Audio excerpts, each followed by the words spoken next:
ಇದು ಇಬ್ಬರು ಅಕ್ಕ-ತಂಗಿಯರ ಕಥೆ. ದೊಡ್ಡವಳ ಹೆಸರು ಗೌರಿ, ತಂಗಿಯ ಹೆಸರು ಸರಸ್ವತಿ. ಇವರಿಬ್ಬರಿಗೂ ಚಿಕ್ಕ ವಯಸ್ಸಿನಲ್ಲೇ ಮದುವೆ ಮಾಡಲಾಗಿತ್ತು. ಸರಸ್ವತಿ ಆ ಮನೆಯ ಯಜಮಾನಿ ಭಾಗ್ಯಮ್ಮಳ ಸ್ವಂತ ಮಗಳು. ಹಾಗಾಗಿ ಭಾಗ್ಯಮ್ಮ ಅವಳಿಗೊಬ್ಬ ಶ್ರೀಮಂತ ಹುಡುಗನನ್ನು ನೋಡಿ ಮದುವೆ ಮಾಡಿಸಿದ್ದರು. ಆದರೆ ಗೌರಿ ಭಾಗ್ಯಮ್ಮಳ ಸಾಕುಮಗಳು, ಮಲಮಗಳು. ಇದೇ ಕಾರಣಕ್ಕೆ ಅವಳನ್ನು ಯಾವಾಗಲೂ ಕೀಳಾಗಿ ಕಾಣಲಾಗುತ್ತಿತ್ತು. ಅವಳಿಗೊಬ್ಬ ಬಡ ಕೂಲಿ ಆಳಿನ ಜೊತೆ ಮದುವೆ ಮಾಡಿಸಿದ್ದರು. ನೋಡು ಸರಸ್ವತಿ, ಇವತ್ತು ನೀನು ನಿನ್ ಗಂಡನ್ ಮನೆಗ್ ಹೊರಟೋಗ್ತೀಯ. ನೀನ್ ಹೋದ್ಮೇಲೆ ನನಗ್ ತುಂಬಾ ಬೇಜಾರಾಗತ್ ಕಣಮ್ಮ. ಅಯ್ಯೋ ಅಮ್ಮ, ಅದಕ್ಕೆ ಯಾಕಷ್ಟೊಂದು ಚಿಂತೆ ಮಾಡ್ತೀಯಾ? ನಾನ್ ಅವಾಗವಾಗ ಬಂದು ನಿನ್ನ ನೋಡ್ಕೊಂಡು ಹೋಗ್ತಾನೆ ಇರ್ತೀನಿ ಅಲ್ವಾ. ಅಂದ್ಹಾಗೆ ನಾನು ಈಗ್ಲೇ ಹೋಗಲ್ಲ. ಮಧ್ಯಾಹ್ನ ನಿನ್ ಅಳಿಯಂದಿರು ನನ್ನನ್ನ ಕರ್ಕೊಂಡು ಹೋಗಕ್ಕೆ ಕಾರ್ನಲ್ಲಿ ಬರ್ತಾರೆ. ಅಮ್ಮ, ನನ್ಗೂ ನನ್ ಗಂಡ ಈಗ್ಲೇ ಹೊರಡೋಕ್ ಹೇಳಿದ್ದಾರೆ. ಅವರಿಗೆ ಕೆಲ್ಸಕ್ ಹೋಗ್ಬೇಕಂತೆ, ಅದಕ್ಕೆ ನನ್ನನ್ನ ಒಬ್ಳೇ ಬರಲು ಹೇಳಿದ್ದಾರೆ. ನಾನ್ ಹೊರಡ್ಲೆ? ಅದಕ್ಕೆ ಯಾರ್ ನಿನ್ನನ್ ಹಿಡ್ದಿಟ್ಕೊಂಡಿದ್ದಾರೆ? ನಿನ್ ಗಂಡ ಹೋಗು ಅಂದ್ಮೇಲೆ ಹೋಗು. ನೀನಿದ್ರೂ ಒಂದೇ, ಹೋದ್ರೂ ಒಂದೇ. ನಿನ್ನಂಥ ದಿಕ್ಕಿಲ್ಲದವಳು ಇಲ್ಲಿದ್ದಿ ಏನು ಪ್ರಯೋಜನ? ಅಮ್ಮ ಹೇಳಿದ್ದು ಕರೆಕ್ಟ್ ಅಕ್ಕ. ನಿನ್ ಗಂಡ ಮಾಡೋದ್ ನೋಡಿದ್ರೆ ಕೂಲಿ ಕೆಲ್ಸ. ಆ ಬಡವನಿಂದ ಬೇರೆ ಏನ್ ನಿರೀಕ್ಷೆ ಮಾಡಕ್ಕಾಗುತ್ತೆ? ಅವ್ನ್ ನಿನ್ನನ್ ಕರ್ಕೊಂಡೋಗೋಕ್ ಬರಕ್ಕಾಗುತ್ತಾ? ಅದಕ್ಕೆ ನೀನು ಸುಮ್ನೆ ಒಬ್ಳೇ ಹೋಗು. ಸರಸ್ವತಿ, ಹಾಗೆಲ್ಲ ಮಾತಾಡ್ಬೇಡ.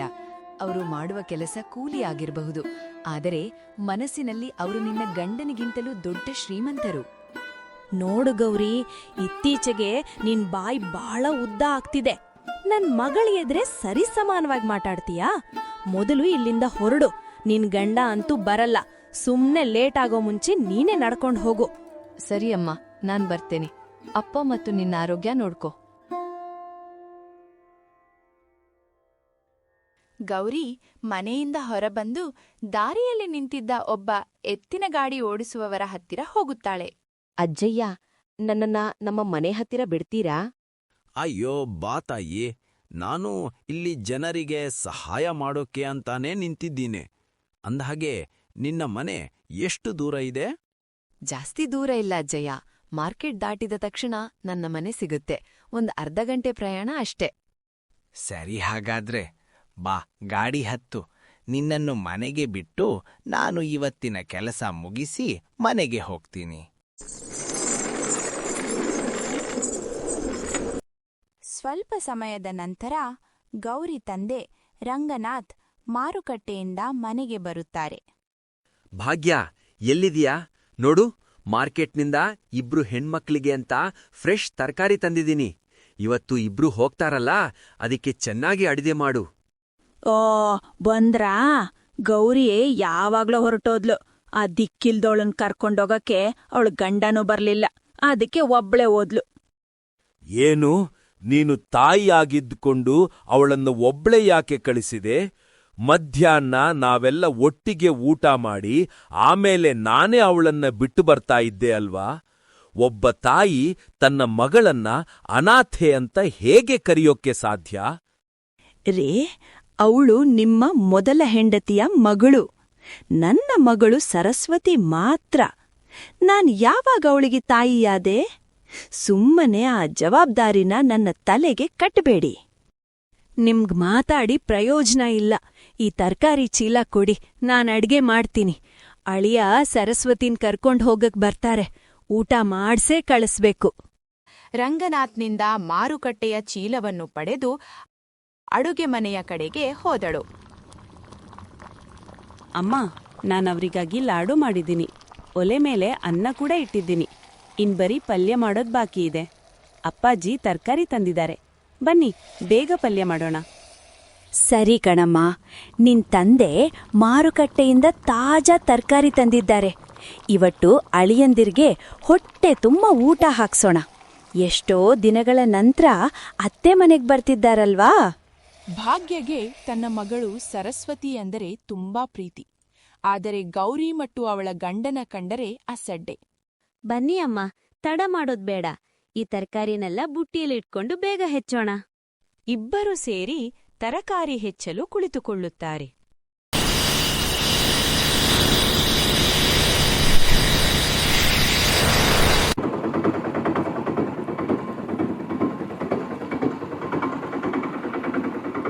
ಅರೇ ರೋಹಿತ್, ಬಂದ್ಯಾ? ಮಧ್ಯಾಹ್ನ ಅಷ್ಟೊತ್ತಿಗೆ ಬರ್ತೀನಿ ಅಂದೋನು ಇಷ್ಟೊಂದ್ ತಡ ಮಾಡ್ಬಿಟ್ಟಿಯಲ್ಲಪ್ಪ. ದಾರಿಲಿ ಏನಾದ್ರೂ ತೊಂದ್ರೆ ಆಯ್ತಾ? ಅಯ್ಯೋ ಇಲ್ಲ ಮಾವ, ಯಾವುದೇ ತೊಂದ್ರೆ ಆಗಿಲ್ಲ. ಸ್ವಲ್ಪ ಕೆಲ್ಸ ಇತ್ತು, ಅದಕ್ಕೆ ಲೇಟ್ ಆಯ್ತು. ಅದಕ್ಕೆ ಒಂದು ಆಟೋ ಮಾಡ್ಕೊಂಡು ಬಂದ್ಬಿಟ್ಟೆ. ಇಬ್ಬರು ಮಾತನಾಡುತ್ತಾ ಇರುವಾಗಲೇ ಭಾಗ್ಯ ಹೊರಗೆ ಬರುತ್ತಾಳೆ. ಅರೆ ಅಳಿಯಂದಿರೇ, ಬಂದ್ರಾ? ಯಾಕಪ್ಪ ಇಷ್ಟು ತಡ ಆಯ್ತು? ಮಧ್ಯಾಹ್ನ ಬರ್ತೀನಿ ಅಂದಿದ್ರಿ ಅಲ್ವಾ? ಅತ್ತೆ, ಕೆಲಸದ ಒತ್ತಡದಿಂದ ಸ್ವಲ್ಪ ತಡವಾಯ್ತು ಅಷ್ಟೇ. ಅಂದ್ಹಾಗೆ ನೀವ್ ಹೇಗಿದ್ದೀರಾ? ಸರಸ್ವತಿಯಲ್ಲಿದ್ದಾಳೆ, ಕಾಣಿಸ್ತಾನೇ ಇಲ್ಲ. ನಾನ್ ಆರಾಮಾಗಿದ್ದೀನಿ ಕಣಪ್ಪ. ಸರಸ್ವತಿ ನಿನ್ಗೋಸ್ಕರ ಅಡ್ಗೆ ಮಾಡ್ತಿದ್ದಾಳೆ. ಭಾಗ್ಯ, ನೀನು ಹೋಗಿ ಸರಸ್ವತಿಗೆ ಸ್ವಲ್ಪ ಸಹಾಯ ಮಾಡು. ಅವರು ಬೇಗ ಊಟ ಮಾಡಿ ಮನೆಗೆ ಹೊರಡಬೇಕು. ಆಗ್ಲೇ ರಾತ್ರಿಯಾಗಿದೆ. ರಂಗನಾಥ್ ಹೇಳಿದ್ಮೇಲೆ ಭಾಗ್ಯ ಅಡುಗೆ ಮನೆಗೆ ಹೋಗ್ತಾಳೆ. ಸ್ವಲ್ಪ ಸಮಯದ ನಂತರ ಭಾಗ್ಯ ಮತ್ತು ಸರಸ್ವತಿ ಊಟದ ತಟ್ಟೆ ಹಿಡಿದು ಹೊರಗೆ ಬರ್ತಾರೆ. ಅಳಿಯಂದಿರೇ, ನೀವು ಬರ್ತೀರಾ ಅಂತ ನಿಮ್ಗಿಷ್ಟವಾದ ಅಡ್ಗೆ ಮಾಡಿದ್ದೀವಿ. ಹೊಟ್ಟೆ ತುಂಬ ಊಟ ಮಾಡಿ. ಸರಿ ಅತ್ತೆ. ಅಂದಾಗೆ ಗೌರಿ ಅಕ್ಕ ಮತ್ತೆ ಭಾವ ಬಂದಿಲ್ವಾ? ಎಲ್ಲೂ ಕಾಣಿಸ್ತಿಲ್ಲ. ಗಂಡನ ಮಾತು ಕೇಳಿ ಸರಸ್ವತಿಗೆ ಸಿಟ್ಟು ಬರುತ್ತದೆ. ರೀ, ಈಗ ಅವ್ರ ಬಗ್ಗೆ ವಿಚಾರಿಸುವ ಅವಶ್ಯಕತೆ ಏನಿದೆ? ನಿಮ್ಗೋಸ್ಕರ ಅಮ್ಮ ನಾನು ಸೇರಿ ಎಷ್ಟು ಕಷ್ಟಪಟ್ಟು ಅಡ್ಗೆ ಮಾಡಿದೀವಿ. ಸುಮ್ನೆ ಅಪ್ಪಾಜಿ ಜೊತೆ ಕೂತು ಊಟ ಮಾಡಿ. ಸರಸ್ವತಿ ಮಾತು ಕೇಳಿ ರಂಗನಾಥ್ಗೆ ಕೋಪ ಬಂದರೂ ಅಳೆಯನ ಮುಂದೆ ಅದನ್ನು ತೋರಿಸಿಕೊಳ್ಳುವುದಿಲ್ಲ. ರೋಹಿತ್, ಆ ಮಾತೆಲ್ಲ ಈಗ ಬೇಡಪ್ಪ, ಮೊದಲು ಊಟ ಮಾಡು. ಸರಸ್ವತಿ, ನೀವಿಬ್ರೂ ಅಡಿಗೆ ಮನೆಗೆ ಹೋಗಿ ಊಟ ಮುಗಿಸಿ. ತಡ ಮಾಡಬೇಡಿ, ಆಮೇಲೆ ರೋಹಿತ್ ಮತ್ತು ನೀನು ಮನೆಗೊರಡಬೇಕು. ಯಾರೂ ಏನೂ ಮಾತನಾಡದೆ ರೋಹಿತ್ ಮತ್ತು ರಂಗನಾಥ್ ಊಟ ಮಾಡುತ್ತಾರೆ. ಇತ್ತ ಭಾಗ್ಯ ಮತ್ತು ಸರಸ್ವತಿ ಕೂಡ ಅಡುಗೆ ಮನೆಯಲ್ಲಿ ಊಟ ಮುಗಿಸುತ್ತಾರೆ. ಸ್ವಲ್ಪ ಹೊತ್ತಿನ ನಂತರ ರೋಹಿತ್ ಮತ್ತು ಸರಸ್ವತಿ ಆಟೋ ಹತ್ತಿ ತಮ್ಮ ಮನೆಗೆ ಹೊರಡುತ್ತಾರೆ. ಗೌರಿ, ಇವತ್ತು ಕೆಲ್ಸದ್ ಗಡ್ಬಿಡಿಯಲ್ಲಿ ನಿನ್ನನ್ನ ಕರೆತರಲು ಬರಲು ಸಾಧ್ಯವಾಗ್ಲಿಲ್ಲ. ಅತ್ತೆ ಮಾವ ಏನಾದ್ರೂ ಅಂದ್ರಾ? ನೀನು ಒಬ್ಳೇ ಬಂದ್ಯಾ ಅಥವಾ ಮಾವ ಬಂದು ಬಿಟ್ಟು ಹೋದ್ರಾ? ಇಲ್ಲರೀ, ಅವ್ರೇನೂ ಅನ್ಲಿಲ್ಲ. ಅಪ್ಪಾಜಿ ಮಾರ್ಕೆಟಿಗೆ ಹೋಗಿದ್ರು, ಅದಕ್ಕೆ ನಾನೇ ಒಬ್ಳೇ ಬಂದೆ. ನಿಮಗ್ ಗೊತ್ತಲ್ಲ, ಅಮ್ಮ ಮತ್ತು ಸರಸುಗೆ ನನ್ ಕಂಡ್ರೆ ಅಷ್ಟಕ್ಕಷ್ಟೇ. ನಾನವರ ಸಾವಲತಿ ಮಗಳಲ್ವಾ, ಅದಕ್ಕೆ ಅವ್ರಿಗೆ ನನ್ ಮೇಲೆ ಪ್ರೀತಿ ಇಲ್ಲ. ಗೌರಿ, ಅದ್ರ ಬಗ್ಗೆ ಅಷ್ಟೊಂದು ತಲೆ ಕೆಡಿಸ್ಕೋಬೇಡ. ಯಾವುದೋ ಒಂದಿನ ಅವರೇ ಮನ್ಸ್ ಬದ್ಲಿಸಿ ನಿನ್ನನ್ನು ಪ್ರೀತಿಯಿಂದ ಒಪ್ಕೊಳ್ಬಹುದು. ಅಪ್ಪಾಜಿ ಅಂತೂ ನಿನ್ನನ್ನು ತುಂಬಾ ಪ್ರೀತಿಸ್ತಾರೆ ಅಲ್ವಾ? ಅವ್ರ ಮನ್ಸ್ನಲ್ಲಿ ಎಂದೂ ಭೇದ ಭಾವ ಇಲ್ಲ. ರೀ, ನೀವೇನ್ ಹೇಳ್ತಿದ್ದೀರಾ ಅಂತ ನನಗೆ ಅರ್ಥ ಆಗ್ತಿಲ್ಲ. ಅಮ್ಮ ಮತ್ತು ಸರಸ್ವತಿ ನನ್ನ ಅಪ್ಕೊಳ್ಳೋ ದಿನ ಬರುತ್ತಾ? ಅವ್ರ ಚಿಕ್ಕಂದಿನಿಂದ ನನಗೆ ಬರೀ ಚುಚ್ಚು ಮಾತನ್ನೇ ಆಡ್ತಿದ್ದಾರೆ. ಗೌರಿ, ನೀನ್ ಅತಿಯಾಗಿ ಯೋಚನೆ ಮಾಡ್ತಿದ್ಯಾ ಅಷ್ಟೇ. ಎಲ್ಲವೂ ಒಂದಿನ ಸರಿ ಹೋಗುತ್ತೆ ಬಿಡು. ಅಂದ್ಹಾಗೆ ನೀನು ಈ 2 ದಿನ ಮನೆಯಲ್ಲಿರ್ಲಿಲ್ವಲ್ಲ, ಸಾಮಾನ್ಗಳೆಲ್ಲ ಖಾಲಿಯಾಗಿವೆ. ನಾಳೆ ನಾವಿಬ್ರು ಸೇರಿ ಸಂತೆಗೆ ಹೋಗಿ ಮನೆಗೆ ಬೇಕಾದ ವಸ್ತುಗಳನ್ನು ತರೋಣ. ಸರಿ ಆಯ್ತು, ಆದ್ರೆ ನಾಳೆ ನಿಮ್ಗೆ ಕೆಲ್ಸ ಇಲ್ವಾ? ಕೆಲ್ಸಕ್ಕೆ ಹೋಗದೆ ಇದ್ರೆ ಹಣದ ತೊಂದ್ರೆ ಆಗಲ್ವಾ? ಇಲ್ಲ ಗೌರಿ, ನಾಳೆ ಕೆಲಸ ಇಲ್ಲ. ಇಡೀ ದಿನ ನಿನ್ ಜೊತೆಯೇ ಇರ್ತೀನಿ. ಈ 2 ದಿನ ನೀನಿಲ್ದೆ ತುಂಬಾ ಬೇಜಾರಾಗ್ತಿತ್ತು. ಈಗ ನೀನ್ ಬಂದಿದ್ದು ನನಗ್ ತುಂಬಾ ಖುಷಿ ಕೊಟ್ಟಿದೆ. ಅದೆಲ್ಲ ಆಮೇಲಿರ್ಲಿ. ದಿನವಿಡೀ ಕೆಲ್ಸ ಮಾಡಿ ಸುಸ್ತಾಗಿರ್ತೀರಾ. ನಾನ್ ಅಡ್ಗೆ ಮಾಡಿದ್ದೀನಿ, ಬನ್ನಿ ಮೊದಲು ಊಟ ಮಾಡೋಣ. ಮರುದಿನ ನಿತಿನ್ ಮತ್ತು ಗೌರಿ ಸಂತೆಗೆ ಹೋಗುತ್ತಾರೆ. ಅಲ್ಲಿ ಸಾಮಾನು ಕೊಳ್ಳುವಾಗ ಗೌರಿಯ ತಂಗಿ ಸರಸ್ವತಿ ಮತ್ತು ಆಕೆಯ ಗಂಡ ರೋಹಿತ್ ಎದುರಾಗುತ್ತಾರೆ. ಅರೆ ಸರಸು, ನೀನಿಲ್ಲಿ? ರೋಹಿತ್ ಅವ್ರೆ, ನಿಮ್ಮನ್ನ ನೋಡಿ ಎಷ್ಟು ದಿನ ಆಯ್ತು. ಹೇಗಿದ್ದೀರಿ? ಎಲ್ಲವೂ ಚೆನ್ನಾಗಿದೆಯೇ? ಹೌದಕ್ಕ, ಆ ದೇವರ ದಯೆಯಿಂದ ಎಲ್ಲವೂ ಚೆನ್ನಾಗಿದೆ. ಅಂದಹಾಗೆ ನಿನ್ನೆ ನಾನು ಇವಳನ್ನ ಕರೆದುಕೊಂಡು ಹೋಗಲು ನಿಮ್ಮನೆಗೆ ಬಂದಿದ್ದೆ. ಆದ್ರೆ ನೀವಿಬ್ರು ಬಂದಿರ್ಲಿಲ್ಲ, ಯಾಕೆ? ನೋಡಿ ರೋಹಿತ್ ಅವರೇ, ನಾವು ಕೂಲಿ ಮಾಡುವರು. ನಮ್ಗೆ ಅತ್ತೆ ಮಾವನ ಮನೆಗೆ ಹೋಗಲು ಎಲ್ಲಿ ಪುರುಸತ್ತು ಸಿಗುತ್ತೆ? 1 ದಿನ ಕೆಲಸ ಮಾಡದಿದ್ರೂ ಸಂಸಾರ ನಡೆಸೋದು ಕಷ್ಟ ಆಗತ್ತೆ. ಅದಕ್ಕೆ ಗೌರಿ ಒಬ್ಳೇ ಬಂದಿದ್ಲು. ಇದು ಕೇಳಿ ಸರಸ್ವತಿಗೆ ಸಿಟ್ಟು ಬರುತ್ತದೆ.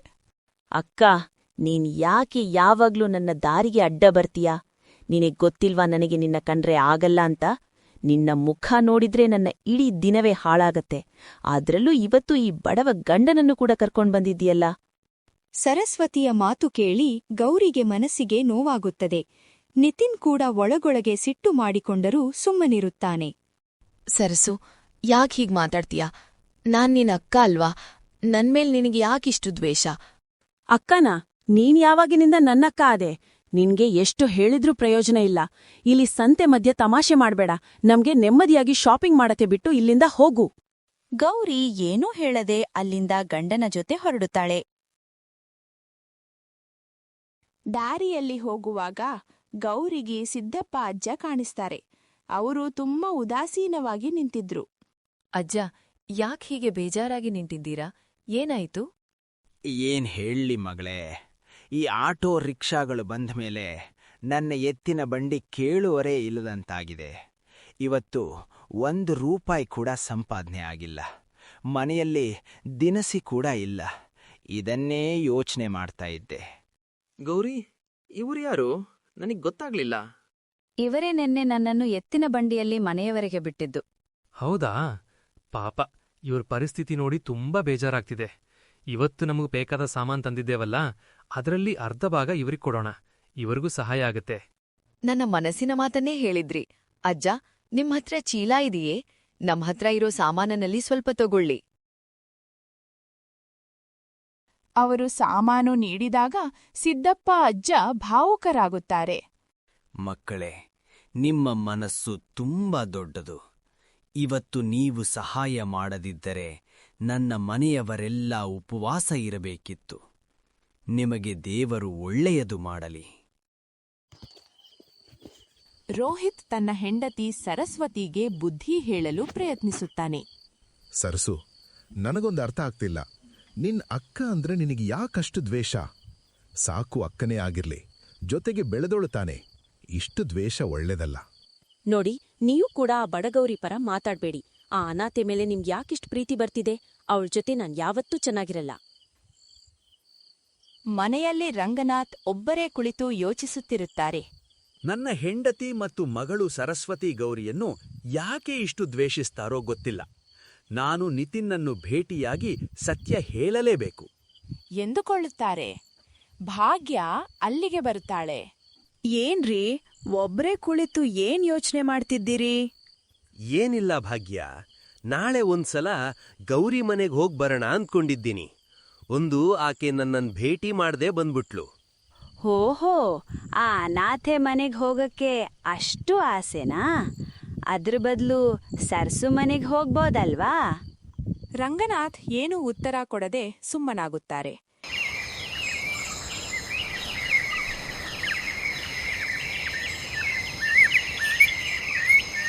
ಮರುದಿನ ಅವರು ಗೌರಿಯ ಮನೆಗೆ ಹೋಗುತ್ತಾರೆ. ಗೌರಿ ಅಡುಗೆ ಮನೆಗೆ ಹೋದಾಗ ರಂಗನಾಥ್ ನಿತಿನ್ ಜೊತೆ ಮಾತನಾಡುತ್ತಾರೆ. ನೋಡು ನಿತಿನ್, ಈಗ ಎಲ್ಲವನ್ನೂ ಬಯಲು ಮಾಡುವ ಸಮಯ ಬಂದಿದೆ. ನಿನ್ನ ಬಗ್ಗೆ ಸತ್ಯ ಹೇಳದಿದ್ರೆ ನನ್ನ ಹೆಂಡತಿ ಗೌರಿಗೆ ಬೆಲೆ ಕೊಡಲ್ಲ. ಇನ್ನು ಎಷ್ಟು ದಿನ ಅಂತ ಈ ಬಡವನ ವೇಷದಲ್ಲಿರ್ತೀಯಾ? ಹೌದು ಮಾವಯ್ಯ, ನೀವು ಹೇಳಿದ್ದು ಸರಿ. ನಿನ್ನೆ ಸಂತೆಯಲ್ಲಿ ಸರಸು ಗೌರಿಗೆ ತುಂಬಾ ಅವಮಾನ ಮಾಡಿದಳು. ನನ್ನ ತಂದೆ ಕೊಟ್ಟಿದ್ದ ಸಮಯ ಕೂಡ ಈಗ ಮುಗಿದಿದೆ. ನಾನು ನನ್ನ ಅಸಲಿ ಮನೆಗೆ ಹೋಗುವ ಸಮಯ ಬಂದಿದೆ. ಹಾಗಾದ್ರೆ ಸರಿ, ನಾನಿಲ್ಲಿಗ್ ಬಂದಿದ್ದೇ ಅದಕ್ಕೆ. ಈಗ ನೀವಿಬ್ರೂ ನನ್ಜೊತೆ ಮನೆಗೆ ಬನ್ನಿ.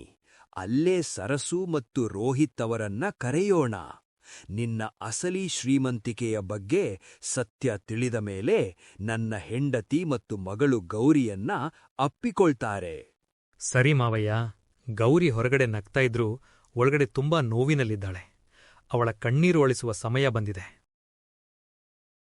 ಹೀಗೆ ರಂಗನಾಥ, ಗೌರಿ ಮತ್ತು ನಿತಿನ್ ಮೂವರೂ ಸೇರಿ ಸತ್ಯವನ್ನು ತಿಳಿಸಲು ಹೊರಡುತ್ತಾರೆ. ರಂಗನಾಥ್ ತನ್ನ ಮಗಳು ಸರಸ್ವತಿ ಮತ್ತು ಅಳಿಯ ರೋಹಿತ್ನನ್ನು ಮನೆಗೆ ಕರೆಸಿದ್ದರು. ಇಡೀ ಕುಟುಂಬ ಒಟ್ಟಿಗೆ ಕುಳಿತಿತ್ತು. ರಂಗನಾಥ್ ಕೈಕಟ್ಟಿಕೊಂಡು ತುಂಬಾನೇ ಗಂಭೀರವಾಗಿ ಕುಳಿತಿದ್ದರು. ಆಗ ರಂಗನಾಥನು ಹೆಂಡತಿ ಭಾಗ್ಯ ಮಾತು ಶುರು ಮಾಡಿದಳು. ರೀ, ಯಾಕ್ ಹೀಗ್ ದಿಢೀರಂತ ಎಲ್ಲರನ್ನೂ ಕರ್ಸಿದ್ರಿ? ಸರಸ್ವತಿ ಮತ್ತೆ ರೋಹಿತ್ನ ಕರ್ಸಿದ್ದು ಸರಿ, ಆದ್ರೆ ಈ ಇಬ್ರು ಬಡವರ್ನ ಯಾಕಿಲ್ಲಿಗ್ ಕರ್ಕೊಂಡ್ ಬಂದ್ರಿ? ಏನಾದ್ರೂ ವಿಶೇಷ ಇದ್ಯಾ? ಹೌದು ಭಾಗ್ಯ, ಈಗಷ್ಟೇ ನೀನು ನಿನ್ನ ಬಾಯಿಂದ ಬಡವರು ಅಂತ ಅಂದ್ಯಲ್ಲ, ಅದರ ಬಗ್ಗೆನೇ ಇವತ್ತು ತೀರ್ಪು ಆಗ್ಬೇಕಿರೋದು. ಈ ತೀರ್ಪು ಬರೀ ಈ ಬಡವರಿಗಷ್ಟೇ ಅಲ್ಲ, ನಿನ್ನ ಶ್ರೀಮಂತ ಅಳಿಯ ಮತ್ತೆ ನಿನ್ನ ಮಗಳಿಗೂ ಅನ್ವಯಿಸುತ್ತೆ. ಅಪ್ಪ, ನೀವೇನ್ ಹೇಳ್ತಿದ್ದೀರಾ ನಮ್ಗಂತೂ ಅರ್ಥನೇ ಆಗ್ತಿಲ್ಲ. ನೇರವಾಗಿ ಹೇಳ್ಬಿಡಿ, ಈ ಬಡವರ ಬಗ್ಗೆ ಇವತ್ತು ಅಂಥದ್ದು ಯಾವ ತೀರ್ಪು ತಗೋತೀರಾ? ಸರಸ್ವತಿ, ನೀನ್ ಸ್ವಲ್ಪ ಸುಮ್ನಿರು. ನಿನಗೆ ನಿನ್ನಕ್ಕನಿಗೆ ಗೌರವ ಕೊಡದೇ ಗೊತ್ತಿಲ್ಲ. ಮೊನ್ನೆ ಮಾರ್ಕೆಟ್ ಮಧ್ಯದಲ್ಲಿ ಅಕ್ಕನ್ ಜೊತೆ ಅಷ್ಟು ಕೆಟ್ಟದಾಗಿ ನಡೆದುಕೊಂಡಿದ್ದು ತಪ್ಪು. ಈಗ ನೀವೆಲ್ಲ ಸುಮ್ನೆ ಕೂತ್ಕೊಳ್ಳಿ. ಇವತ್ತು ನಾನು ಈ ನಿತಿನ್ ಅಸಲಿಯತ್ತೇನು ಅಂತ ಹೇಳ್ತೀನಿ. ಆವಾಗ ನಿಮಗ್ ಗೊತ್ತಾಗತ್ತೆ ಯಾರು ನಿಜವಾದ ಬಡವರು, ಯಾರ್ ಶ್ರೀಮಂತರು ಅಂತ. ಸರಿ ಹೇಳಿ, ನಾವೇನು ಬೇಡ ಅಂದ್ವಾ? ನಮಗೂ ಈ ಬಡವನ ಅಸಲಿಯತ್ತು ಏನು ಅಂತ ತಿಳಿಯೋ ಆಸೆ ಇದೆ. ಹಾಗಾದ್ರೆ ಕೇಳು ಭಾಗ್ಯ, ನಿತಿನ್ ಯಾರೋ ಸಾಮಾನ್ಯ ಬಡವನಲ್ಲ, ಅವನು ದೊಡ್ಡ ಉದ್ಯಮಿಯ ಮಗ. ಆಸ್ತಿ ಅಂತಸ್ತಿನ ಮಾತು ಆಮೇಲಿರ್ಲಿ, ಅವನು ಅವರ ಮನೆಯ ಒಬ್ಬನೇ ಮಗ. ಸರಸ್ವತಿಗೆ ಶ್ರೀಮಂತ ಹುಡುಗ ಬೇಕು, ಗೌರಿಗೆ ಬಡವ ಆದ್ರೂ ಪರವಾಗಿಲ್ಲ ಅಂತ ನೀನಂದಾಗ ನಾನು ನಿನ್ನ ತರಹ ಭೇದಭಾವ ಮಾಡ್ಲಿಲ್ಲ. ನಾನು ಬಡವ ಶ್ರೀಮಂತ ಅಂತ ನೋಡ್ಲಿಲ್ಲ. ಇಬ್ಬರು ಹೆಂಡು ಮಕ್ಕಳಿಗೆ ಒಳ್ಳೆ ಗುಣ ಇರೋ ಗಂಡ ಸಿಗಲಿ ಅಂತ ನೋಡ್ದೆ ಅಷ್ಟೆ. ಒಂದು ವೇಳೆ ಈ ನಿತಿನ್ ಅಷ್ಟೊಂದು ಶ್ರೀಮಂತನಾಗಿದ್ರೆ ಆ ಹಳೆ ಗುಡಿಸಲಲ್ಲಿ ಯಾಕಿರ್ತಾನೆ? ಅರಮನೆಯಂತಿರೋ ಮನೆಯಲ್ಲಿರ್ಬೇಕಿತ್ತಲ್ಲ. ಅದಕ್ಕೆ ಹೇಳೋದ್ ಕೇಳು. ನಿತಿನ್ ತಂದೆಗೊಂದು ನಿಯಮ ಇತ್ತು. ಆ ಕಾರಣಕ್ಕಾಗಿಯೇ ಅವರು ಕೆಲವು ವರ್ಷ ನಿತಿನ್ನನ್ನು ಬಡತನದಲ್ಲಿಟ್ಟು ಜೀವನದ ಪಾಠ ಕಲಿಯೋಕೆ ಬಿಟ್ಟಿದ್ರು. ಯಾಕಂದ್ರೆ ಅವರು ಕೂಡ ತುಂಬಾನೇ ಕಷ್ಟಪಟ್ಟು ಈ ಹಂತಕ್ಕೆ ಬಂದಿರೋದು. ಆಗ ಅವರ ತಂದೆ ನಿತಿನ್ಗೆ ಹೀಗ್ ಹೇಳಿದ್ರು. ಮಗನೇ, ನನ್ನ ತತ್ವ ನಿನಗೆ ಗೊತ್ತೇ ಇದೆ. ನಾನು ಪಟ್ಟಿರೋ ಕಷ್ಟ ನಿನಗೂ ಗೊತ್ತಾಗಬೇಕು. ನೇರವಾಗಿ ಬಂದು ನನ್ನ ಬಿಸಿನೆಸ್ ನೋಡ್ಕೊಂಡ್ರೆ ನಿನಗೆ ಜೀವನದ ಬೆಲೆ ಅರ್ಥ ಆಗಲ್ಲ. ನಮ್ಮ ಮನೆಗೆ ಬರೋ ಸೊಸೆ ನಮ್ಮ ಆಸ್ತಿ ಪಾಸ್ತಿ ನೋಡಿ ಬರಬಾರ್ದು. ನೀನು ಸ್ವಲ್ಪ ಕಾಲ ಬಡವನಾಗಿರೋ, ಜೀವನವನ್ನ ಅರ್ಥ ಮಾಡ್ಕೋ.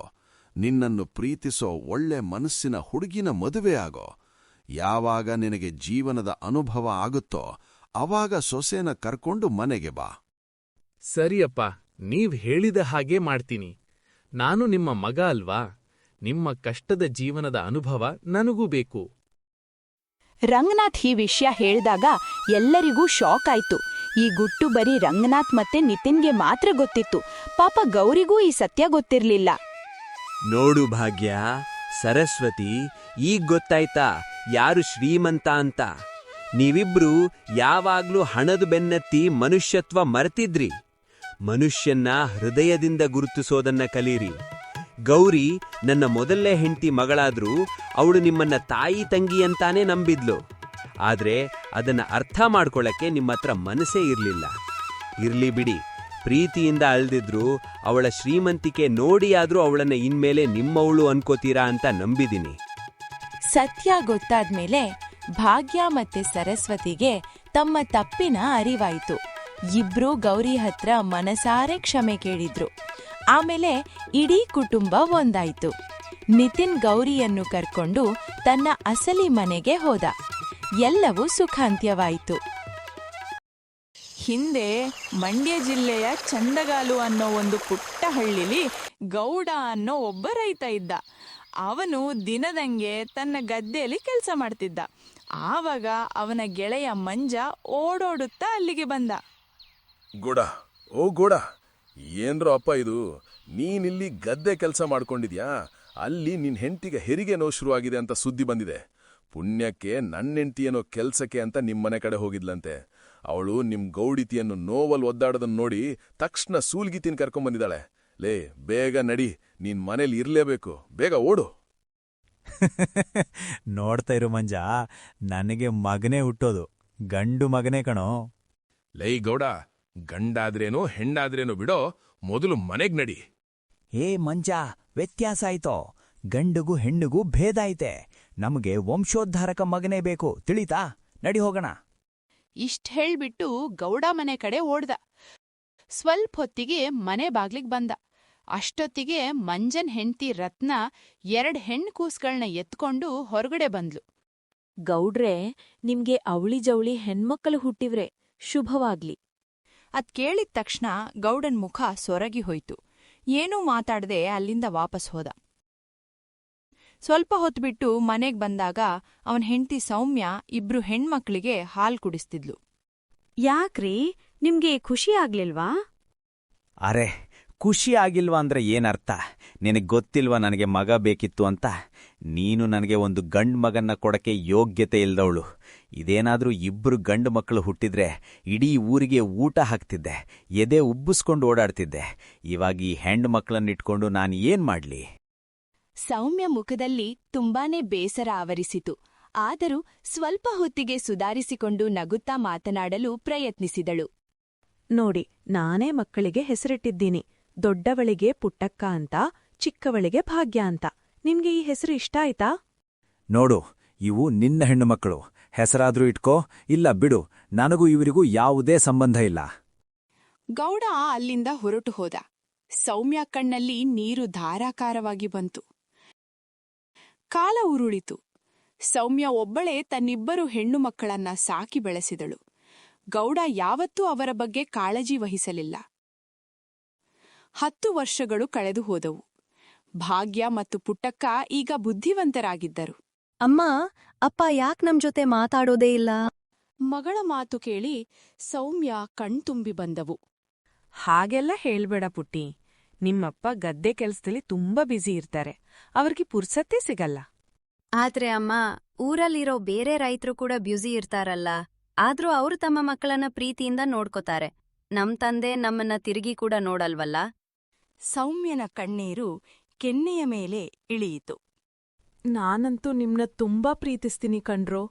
ಅಪ್ಪನ್ ಮಾತ್ಗಳ್ನ ಮನ್ಸಿಗೆ ಹಚ್ಕೋಬೇಡಿ. ಸರಿ, ನೀವಿಲ್ಲೇ ಇರಿ, ನಾನ್ ನದಿಗೆ ಹೋಗಿ ನೀರ್ ತರ್ತೀನಿ. ಸೌಮ್ಯ ಕೊಡ ತಗೊಂಡು ನದಿ ಕಡೆ ಹೋಡ್ಲು.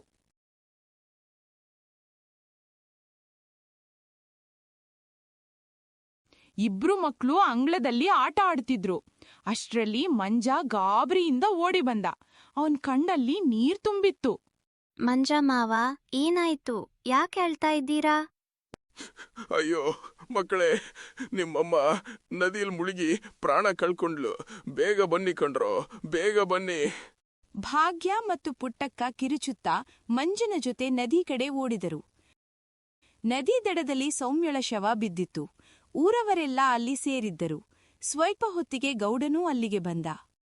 ಸೌಮ್ಯ, ಸೌಮ್ಯ, ನಮ್ಮನ್ನ ಬಿಟ್ಟು ಯಾಕೆ ಹೋಗ್ಬಿಟ್ಟೆ? ಈಗ ನಾನೇನು ಮಾಡ್ಲಿ? ನಿನ್ನಿಲ್ಲದೆ ಈ ಇಬ್ರು ಹೆಣ್ಣು ಮಕ್ಕಳನ್ನ ಹೇಗೆ ಸಾಕ್ಲಿ?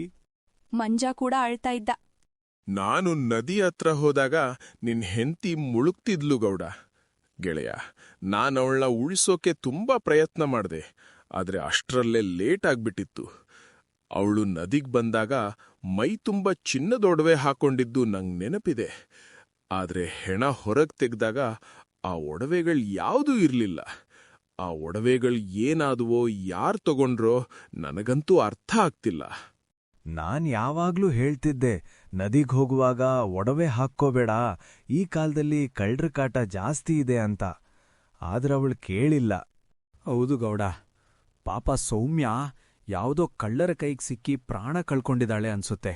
ಒಡವೆ ಕಿತ್ಕೊಂಡು ಅವಳಂಗ ನದಿಗೆ ತಳ್ಳಿರ್ತಾರೆ. ಪಾಪ ಅವಳಿಗೆ ಈಜು ಕೂಡ ಬರ್ತಿರ್ಲಿಲ್ಲ.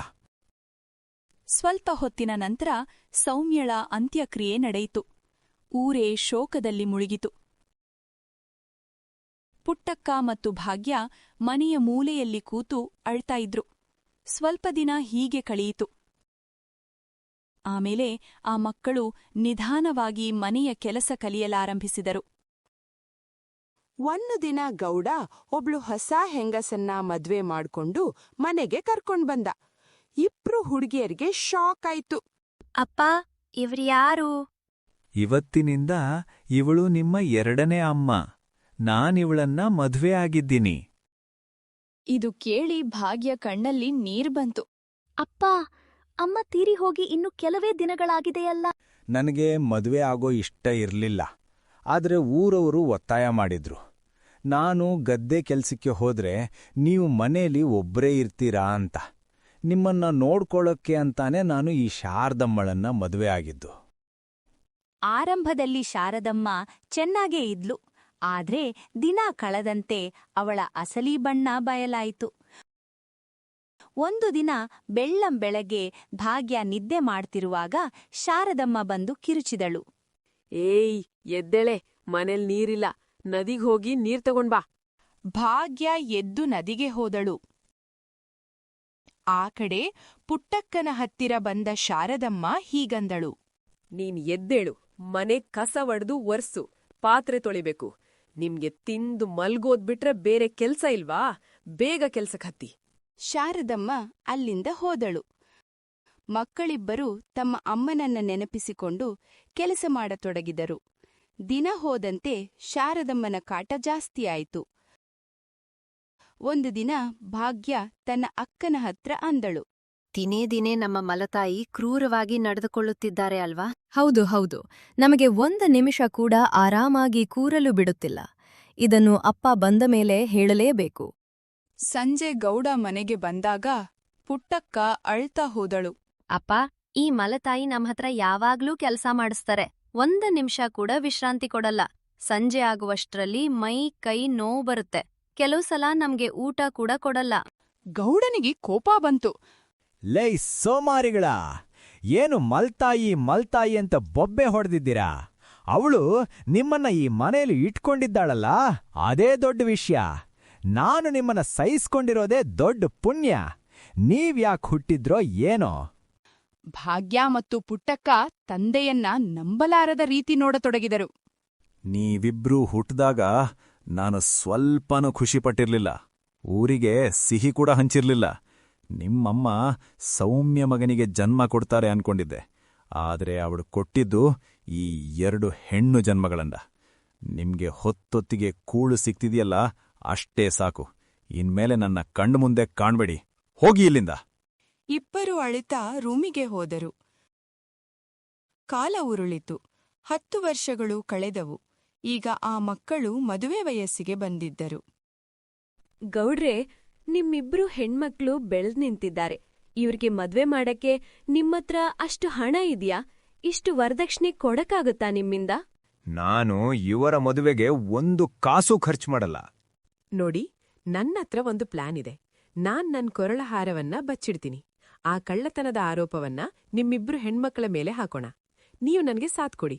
ಆಮೇಲೆ ಇಬ್ರನ್ನು ಮನೆಯಿಂದ ಆಚೆ ತಳ್ಬಿಡೋಣ. ನೀನ್ ಹೇಳ್ತಿರೋದು ಸರಿ ಐತೆ. ಹಂಗೆ ಮಾಡೋಣ. ಮರುದಿನ ಪುಟ್ಟಕ್ಕ ಮತ್ತು ಭಾಗ್ಯ ಕೆಲಸ ಮಾಡ್ತಿರುವಾಗ ಶಾರದಮ್ಮ ಅಲ್ಲಿಗೆ ಬಂದಳು.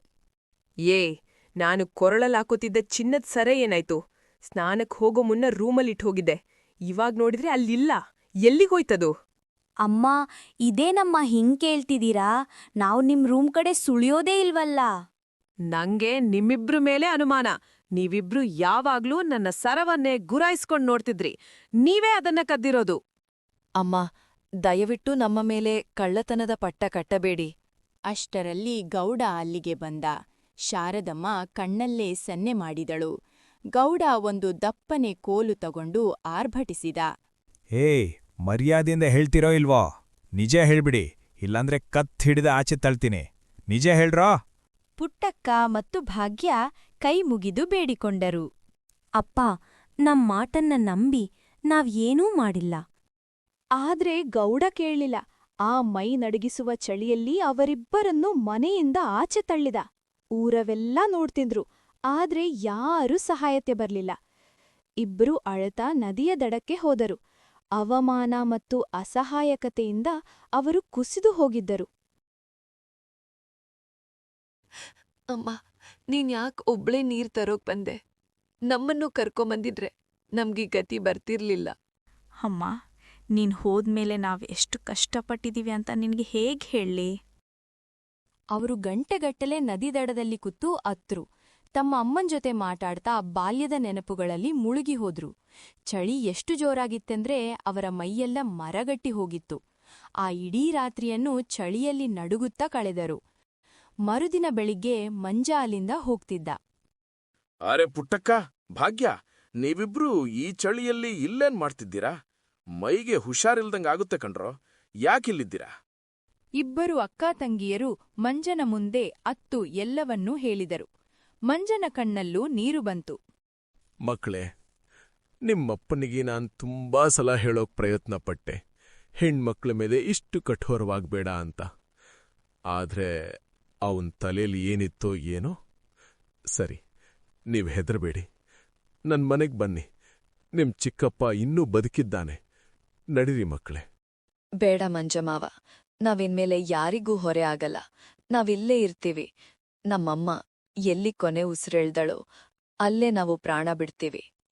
ಮಂಜ ಎಷ್ಟೇ ಬಲವಂತ ಮಾಡಿದರೂ ಅವರು ಕೇಳಲಿಲ್ಲ. ಅವನು ಬೇಸರದಿಂದ ಅಲ್ಲಿಂದ ಹೋದ. ಅವರು ಮತ್ತೆ ಅಲ್ಲಿಯೇ ಕೂತು ಚಳಿಯಲ್ಲಿ ರಾತ್ರಿ ಕಳೆದರು. ಮರುದಿನ ಬೆಳಗ್ಗೆ ಒಬ್ಬ ಮುದಿಯಜ್ಜಿ ಅಲ್ಲಿಗೆ ಬಂದರು. ಯಾರಪ್ಪ ನೀವಿಬ್ರು?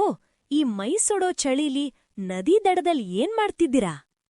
ಭಾಗ್ಯ ಅಳುತ್ತಾ ನಡೆದ ವಿಷಯವನ್ನೆಲ್ಲ ಅಜ್ಜಿಗೆ ವಿವರಿಸಿದಳು.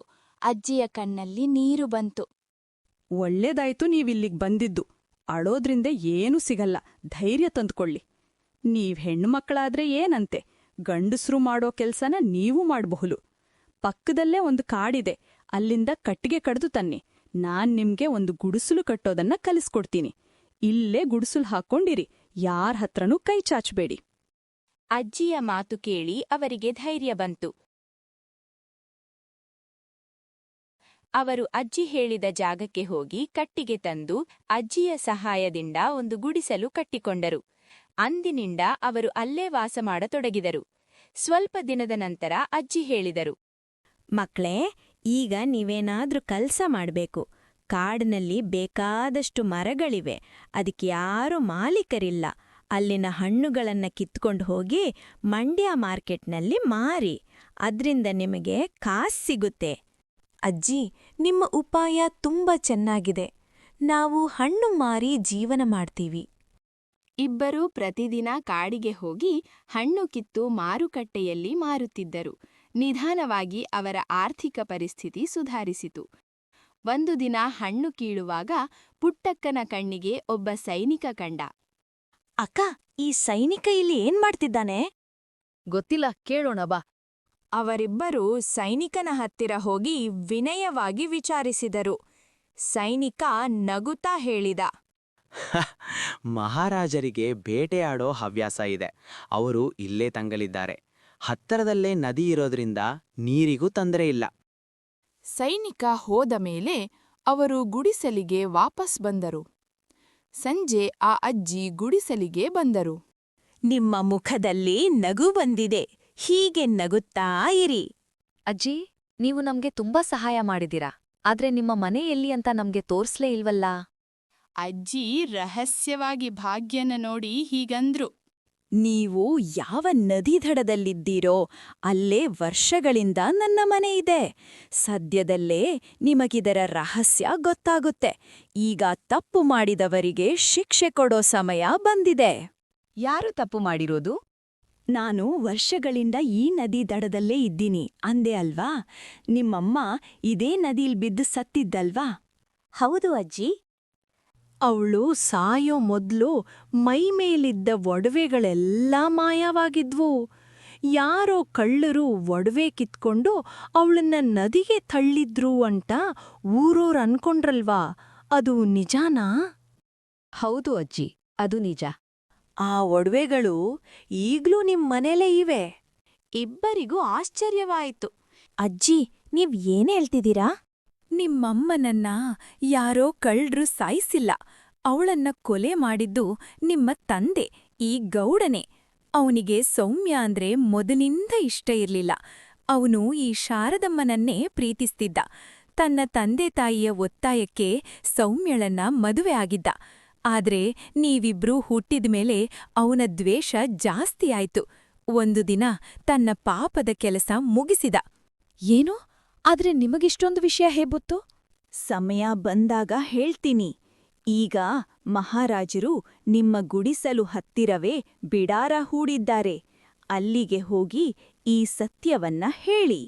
ಆದ್ರೆ ಅವರು ಸಾಕ್ಷಿ ಕೇಳ್ತಾರಲ್ಲ ಅಜ್ಜಿ. ಸಾಕ್ಷಿ ನಿಮ್ಮ ತಂದೆಯ ರೂಮಿನಲ್ಲೇ ಇದೆ. ಆ ಒಡವೆಗಳು ಅಲ್ಲೇ ಇವೆ. ತಡ ಮಾಡ್ಬೇಡಿ. ಇಬ್ಬರೂ ಅಜ್ಜಿಯ ಮಾತು ಕೇಳಿ ತಕ್ಷಣ ಮಹಾರಾಜರ ಬಳಿ ಹೋದರು. ಓಹೋ, ನದಿ ದಡದಲ್ಲಿರೋ ಹುಡುಗಿಯರು ನೀವೇನಾ? ನನ್ನ ಸೈನಿಕರು ನಿಮ್ಮ ಬಗ್ಗೆ ಹೇಳಿದ್ರು. ನಿಮ್ಮ ತಂದೆ ಕೂಡ ನಿಮ್ಮ ಜೊತೆ ಇದ್ದಾರಾ? ಮಹಾರಾಜ್ರೆ, ನಾವ್ ನಿಮ್ಗೊಂದ್ ಸತ್ಯ ಹೇಳಕ್ ಬಂದಿದ್ದೀವಿ. ನಮ್ಮಮ್ಮನ್ ಕೊಂದಿದ್ ಬೇರ್ಯಾರೂ ಅಲ್ಲ. ನಮ್ಮಪ್ಪನೇ. ಏನ್ ಹೇಳ್ತಿದ್ಯಾ? ನಿನಗೀ ವಿಷಯದಲ್ಲಿ ಪಕ್ಕ ನಂಬಿಕೆ ಇದ್ಯಾ? ಹೌದು ಮಹಾರಾಜರೇ, ನಮಗೆ ಇವಾಗ ಎಲ್ಲವೂ ಅರ್ಥ ಆಗ್ತಿದೆ. ನಾನು ನ್ಯಾಯದ ಪರ ಇರೋ ರಾಜ. ಒಂದು ವೇಳೆ ನಿಮ್ಮ ತಂದೆ ಮತ್ತೆ ಆ ಮಲತಾಯಿ ತಪ್ಪಿತಸ್ಥರು ಅಂತ ಗೊತ್ತಾದ್ರೆ ಅವರಿಗೆ ಕಠಿಣ ಶಿಕ್ಷೆ ಆಗೋದು ಖಂಡಿತ. ನಡಿರಿ ನನ್ನ ಜೊತೆ. ಮಹಾರಾಜರು, ಪುಟ್ಟಕ್ಕ, ಭಾಗ್ಯ ಮತ್ತೆ ಸೈನಿಕರು ಸೇರಿ ಗೌಡನ ಮನೆಗೆ ಹೋದರು. ಗೌಡ ಮತ್ತು ಶಾರದಮ್ಮ ಮಹಾರಾಜರನ್ನು ನೋಡಿ ಅಕ್ಷರಶಃ ನಡುಗಿ ಹೋದರು. ಮಹಾರಾಜರೇ, ಏನಾಯ್ತು ಮಹಾರಾಜರೇ? ಇವರಿಬ್ರು ನನ್ನ ಹೆಣ್ಣು ಮಕ್ಕಳು. ಇವರೇನಾದ್ರೂ ನನ್ಮೇಲೆ ನಿಮ್ಗೆ ದೂರನ್ನ ಕೊಟ್ಟಿದ್ದಾರಾ ಸ್ವಾಮಿ? ಅರ್ಜುನ ಗೌಡ, ನಿನ್ನ ಅಸಲಿ ಬಣ್ಣ ಬಯಲಾಗಿದೆ. ವರ್ಷಗಳ ಹಿಂದೆ ನಿನ್ನ ಹೆಂಡ್ತಿ ಸೌಮ್ಯಳನ್ನ ಕೊಂದಿದ್ದು ನೀನೇ ತಾನೇ? ಅಯ್ಯೋ, ಇದೇನ್ ಹೇಳ್ತಿದ್ದೀರಾ ಮಹಾರಾಜರೇ? ಇದೆಲ್ಲ ಸುಳ್ಳು, ಶುದ್ಧ ಸುಳ್ಳು ಸ್ವಾಮಿ. ಸೈನಿಕರೇ, ಈ ಮನೆಯ ರೂಮುಗಳನ್ನೆಲ್ಲ ತಪಾಸಣೆ ಮಾಡಿ ಏನೇ ಒಡವೆ ಸಿಕ್ಕಿದ್ರೂ ತಕ್ಷಣ ನನ್ನ ಮುಂದೆ ತನ್ನಿ. ಹೋಗಿ. ಸೈನಿಕರು ಒಳಗೆ ಹೋಗಿ ಸ್ವಲ್ಪ ಹೊತ್ತಿನ ನಂತರ ಚಿನ್ನದ ಒಡವೆಗಳನ್ನ ತಗೊಂಡು ಬಂದರು. ಇದೇ ಆ ಸರ. ಯಾವ ಸರದ ಕಳ್ಳತನದ ಪಟ್ಟನ್ನ ನಮ್ಮ ಮೇಲೆ ಕಟ್ಟಿ ಆ ಸುಡುಗಾಡು ಚಳೀಲಿ ನಮ್ಮನ್ನ ಅಪ್ಪ ಮನೇಲಿಂದ ಆಚೆ ಹಾಕಿದ್ರೋ ಅದೇ ಸರ ಇದು. ಇವು ನಮ್ಮಮ್ಮ ಸಾಯೋ ದಿನ ಹಾಕಿಕೊಂಡಿದ್ದ ಒಡವೆಗಳು ಮಹಾರಾಜರೇ. ಗೌಡನ ಮುಖ ಬೆಳ್ಳಗಾಗ್ಹೋಯ್ತು. ಅಷ್ಟರಲ್ಲಿ ಮಂಜ ಅಲ್ಲಿಗೆ ಓಡಿ ಬಂದ. ಅರೆ ಅಪ್ಪ, ಇದು ಸೌಮ್ಯ ಗೌಡಿತಿ ನದಿಗ್ ಹೋಗುವಾಗ ಹಾಕ್ಕೊಂಡಿದ್ದ ಒಡವೆಗಳೇ ಅಲ್ವಾ? ಗೌಡ, ಇವಾಗಾದ್ರೂ ನಿಜ ಹೇಳು, ನಿನ್ ಹೆಂಡ್ತೀನ್ ಯಾಕ್ ಕೊಂದೆ? ಸತ್ಯ ಬಾಯ್ಬಿಡೋ. ಮಹಾರಾಜ್ರೆ, ಇದೆಲ್ಲ ಸುಳ್ಳು. ನಾನು ಸೌಮ್ಯನ್ನ ತುಂಬಾ ಪ್ರೀತಿಸ್ತಿದ್ದೆ. ಈ ಒಡವೆಗಳು ನನಗೆ ನದಿ ದಡದ ಪೊದೆಯಲ್ಲಿ ಸಿಕ್ಕಿದ್ವಷ್ಟೇ. ಅದನ್ನ ಯಾರಿಗೂ ಹೇಳದೇ ಇರೋದೇ ನನ್ ಮಾಡಿದ ತಪ್ಪು. ಕೇವಲ ಒಡವೆ ಸಿಕ್ಕಿದ್ದಕ್ಕೆ ನನ್ನನ್ನ ಕೊಲೆಗಾರ ಅಂತ ಹೆಂಗೆ ಹೇಳ್ತೀರಾ? ಮಹಾರಾಜರು ಸ್ವಲ್ಪ ಹೊತ್ತು ಮೌನವಾಗಿದ್ದರು.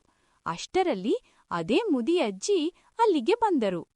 ಇವನು ಸುಳ್ಳು ಹೇಳ್ತಿದ್ದಾನೆ ಮಹಾರಾಜರೇ, ಇವನು ಮಹಾಪಾಪಿ. ಇಷ್ಟು ಹೇಳ್ತಿದ್ದಂತೆ ಆ ಅಜ್ಜಿ ಸುತ್ತ ಒಂದು ಬಣ್ಣ ಬಣ್ಣದ ಬೆಳಕು ಆವರಿಸಿತು. ಮರುಕ್ಷಣವೇ ಆ ಅಜ್ಜಿ ಸೌಮ್ಯಳ ರೂಪಕ್ಕೆ ಬದಲಾದಳು. ಯಾರಮ್ಮ ನೀನು? ನಾನು ಸೌಮ್ಯ. ವರ್ಷಗಳ ಹಿಂದೆ ನಾನು ನದಿಗೆ ನೀರು ತರಕ್ಕೆ ಹೋದಾಗ ನನ್ನ ಗಂಡ ನನ್ನ ಹತ್ರ ಬಂದು ಒಡವೆಗಳನ್ನ ಕೊಡು, ಕಳ್ಳರ ಭಯ ಇದೆ ಅಂದ. ನಾನು ಅವನನ್ನ ನಂಬಿದೆ. ಆದ್ರೆ ಒಡವೆ ಬಿಚ್ಚಿದ ತಕ್ಷಣ ಅವನೇ ನನ್ನನ್ನ ನದಿಗೆ ತಳ್ಳಿದ. ನನಗೆ ಈಜು ಬರ್ತಿರ್ಲಿಲ್ಲ. ನಾನು ಮುಳುಗಿಸತ್ತೆ. ಅಷ್ಟರಲ್ಲಿ ಮಂಜ ಬಂದ. ಆದ್ರೆ ನಾನು ಪ್ರಾಣ ಬಿಟ್ಟಿದ್ದೆ. ಅಲ್ಲಿದ್ದವರೆಲ್ಲ ಕಲ್ಲಾದರು. ನನ್ನ ಆತ್ಮ ಇಷ್ಟು ವರ್ಷ ಅಲೆದಾಡ್ತಿತ್ತು. ನನ್ ಹೆಣ್ಣುಮಕ್ಕಳ ಕಷ್ಟ ನೋಡಕ್ಕಾಗ್ದೆ ರೂಪ ಬದಲಿಸಿಕೊಂಡು ಅವರ ಹತ್ರ ಬಂದೆ. ಅವರಿಗೆ ಧೈರ್ಯ ಕೊಟ್ಟೆ, ಆಸರೆ ಕೊಟ್ಟೆ. ಇವತ್ತು ಇವನ ಪಾಪ ಬಯಲಾದ ಮೇಲೆಯೇ ನನ್ನ ಆತ್ಮಕ್ಕೆ ಶಾಂತಿ ಸಿಗೋದು. ಅರ್ಜುನ ಗೌಡ, ನೀನು ನಿನ್ನ ಹೆಂಡತಿಯನ್ನೇ ಕೊಂದಿದ್ದೀಯ. ಈಗ ನೀನು ಮತ್ತು ನಿನ್ನ ಎರಡನೇ ಹೆಂಡತಿ ಶಾರದಮ್ಮ ಇಡೀ ಜೀವನ ಜೈಲಲ್ಲೇ ಕೊಳೆಯಬೇಕು. ಸೈನಿಕರೇ, ಇವರನ್ನ ಬಂಧಿಸಿ. ಸೈನಿಕರು ಗೌಡ ಮತ್ತು ಶಾರದಮ್ಮನನ್ನು ಎಳೆದುಕೊಂಡು ಹೋದರು. ಅವರು ಎಷ್ಟೇ ಕಾಲು ಹಿಡಿದು ಬೇಡಿಕೊಂಡರೂ ಯಾರೂ ದಯೆ ತೋರಿಸಲಿಲ್ಲ. ಮಕ್ಕಳೇ, ಈಗ ನಾನು ಮುಕ್ತಳಾಗುವ ಸಮಯ ಬಂದಿದೆ. ಅಮ್ಮ, ನಮ್ಮನ್ನು ಬಿಟ್ಟು ಹೋಗ್ಬೇಡ ಅಮ್ಮ. ಆದರೆ ಆ ಬಣ್ಣದ ಬೆಳಕಿನ ನಡುವೆ ಸೌಮ್ಯ ಮಾಯವಾಗಿ ಹೋದಳು. ಇಬ್ಬರು ಅಕ್ಕ ತಂಗಿಯರು ಅಮ್ಮನನ್ನು ನೆನೆದು ತುಂಬಾ ಅತ್ತರು. ಪುಟ್ಟಕ್ಕ, ಭಾಗ್ಯ, ಇನ್ಮೇಲೆ ಎಲ್ಲಿಗೆ ಹೋಗ್ತೀರಾ? ಮಂಜಮಾವ, ನಾವು ಇನ್ಮೇಲೆ ಈ ಪಾಪಿ ಮನೇಲಿ ಇರಲ್ಲ. ನದಿ ದಡದಲ್ಲಿರೋ ನಮ್ಮ ಗುಡಿಸಲಲ್ಲೇ ಇರ್ತೀವಿ. ಆ ಗುಡಿಸಲು ನಮ್ಮಮ್ಮನ ಕೈಯಾರೆ ಕಟ್ಟಿದ್ದು. ನಮ್ಮಮ್ಮನ ಆತ್ಮಕ್ಕೆ ಎಲ್ಲಿ ಶಾಂತಿ ಸಿಕ್ಕಿತೋ ಅಲ್ಲೇ ನಾವಿರ್ತೀವಿ. ಹೌದು ಮಾವ, ಅದೇ ನಮ್ಮನೆ. ಈ ಮನೆ ಅಪ್ಪನ ಪಾಪನ ನೆನ್ಪು ಮಾಡ್ಕೊಡುತ್ತೆ. ಹೀಗೆ ಒಂದು ಕಾಲದಲ್ಲಿ ದುಃಖಕ್ಕೆ ಸಾಕ್ಷಿಯಾಗಿದ್ದ ನದಿ ದಡದ ಆ ಗುಡಿಸಲು ಈಗ ನೆಮ್ಮದಿಯ ತಾಣವಾಯಿತು. ಎಲ್ಲಿ ಕಣ್ಣೀರು ಹರಿಯುತ್ತಿತ್ತೋ ಅಲ್ಲಿ ಈಗ ನಂಬಿಕೆ ಹರಿಯುತ್ತಿದೆ. ಸತ್ಯ ಹೊರಬರಲು ತಡವಾಗಬಹುದು, ಆದರೆ ಸತ್ಯ ಹೊರಬಂದಾಗ ನದಿ ಕೂಡ ಅದಕ್ಕೆ ಸಾಕ್ಷಿ ನುಡಿಯುತ್ತದೆ. ಮಂಡ್ಯ ಜಿಲ್ಲೆಯ ಶ್ರೀರಂಗಪಟ್ಟಣದ ಬಳಿಯಿರುವ ಕೆರೆಯ ದಂಡೆಯ ಮೇಲೆ ಗೌರಿ ಮತ್ತು ಗಿರಿಜಾಂಬ ಇಬ್ಬರು ಅನಾಥ ಅಕ್ಕ ತಂಗಿಯರು ವಾಸಿಸುತ್ತಿದ್ದರು.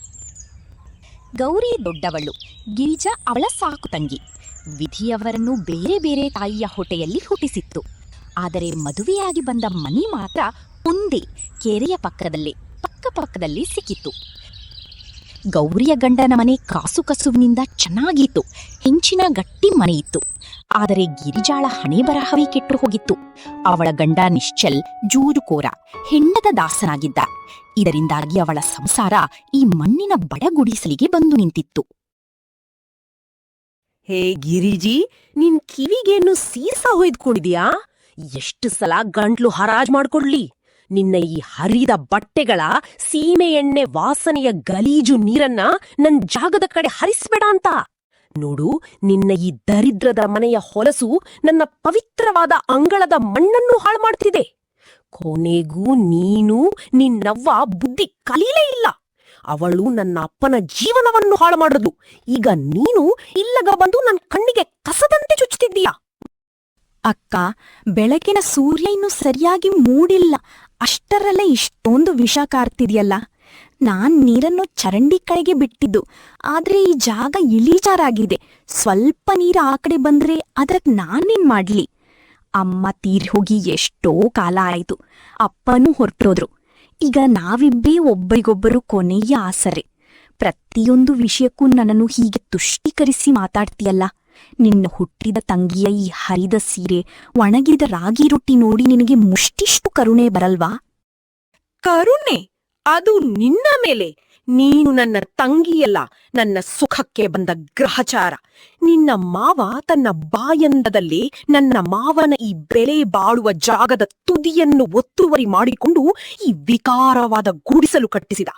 ಆ ಸರ್ಕಾರಿ ಗಾಡಿ ಬಂದು ಇದನ್ನೆಲ್ಲ ಹೊಡೆದುರುಳಿಸಿ ನಿನ್ನನ್ನು ಬೀದಿಗೆ ತಳ್ಳುವ ದಿನಕ್ಕಾಗಿ ನಾನು ಕಾಯುತ್ತಿದ್ದೇನೆ.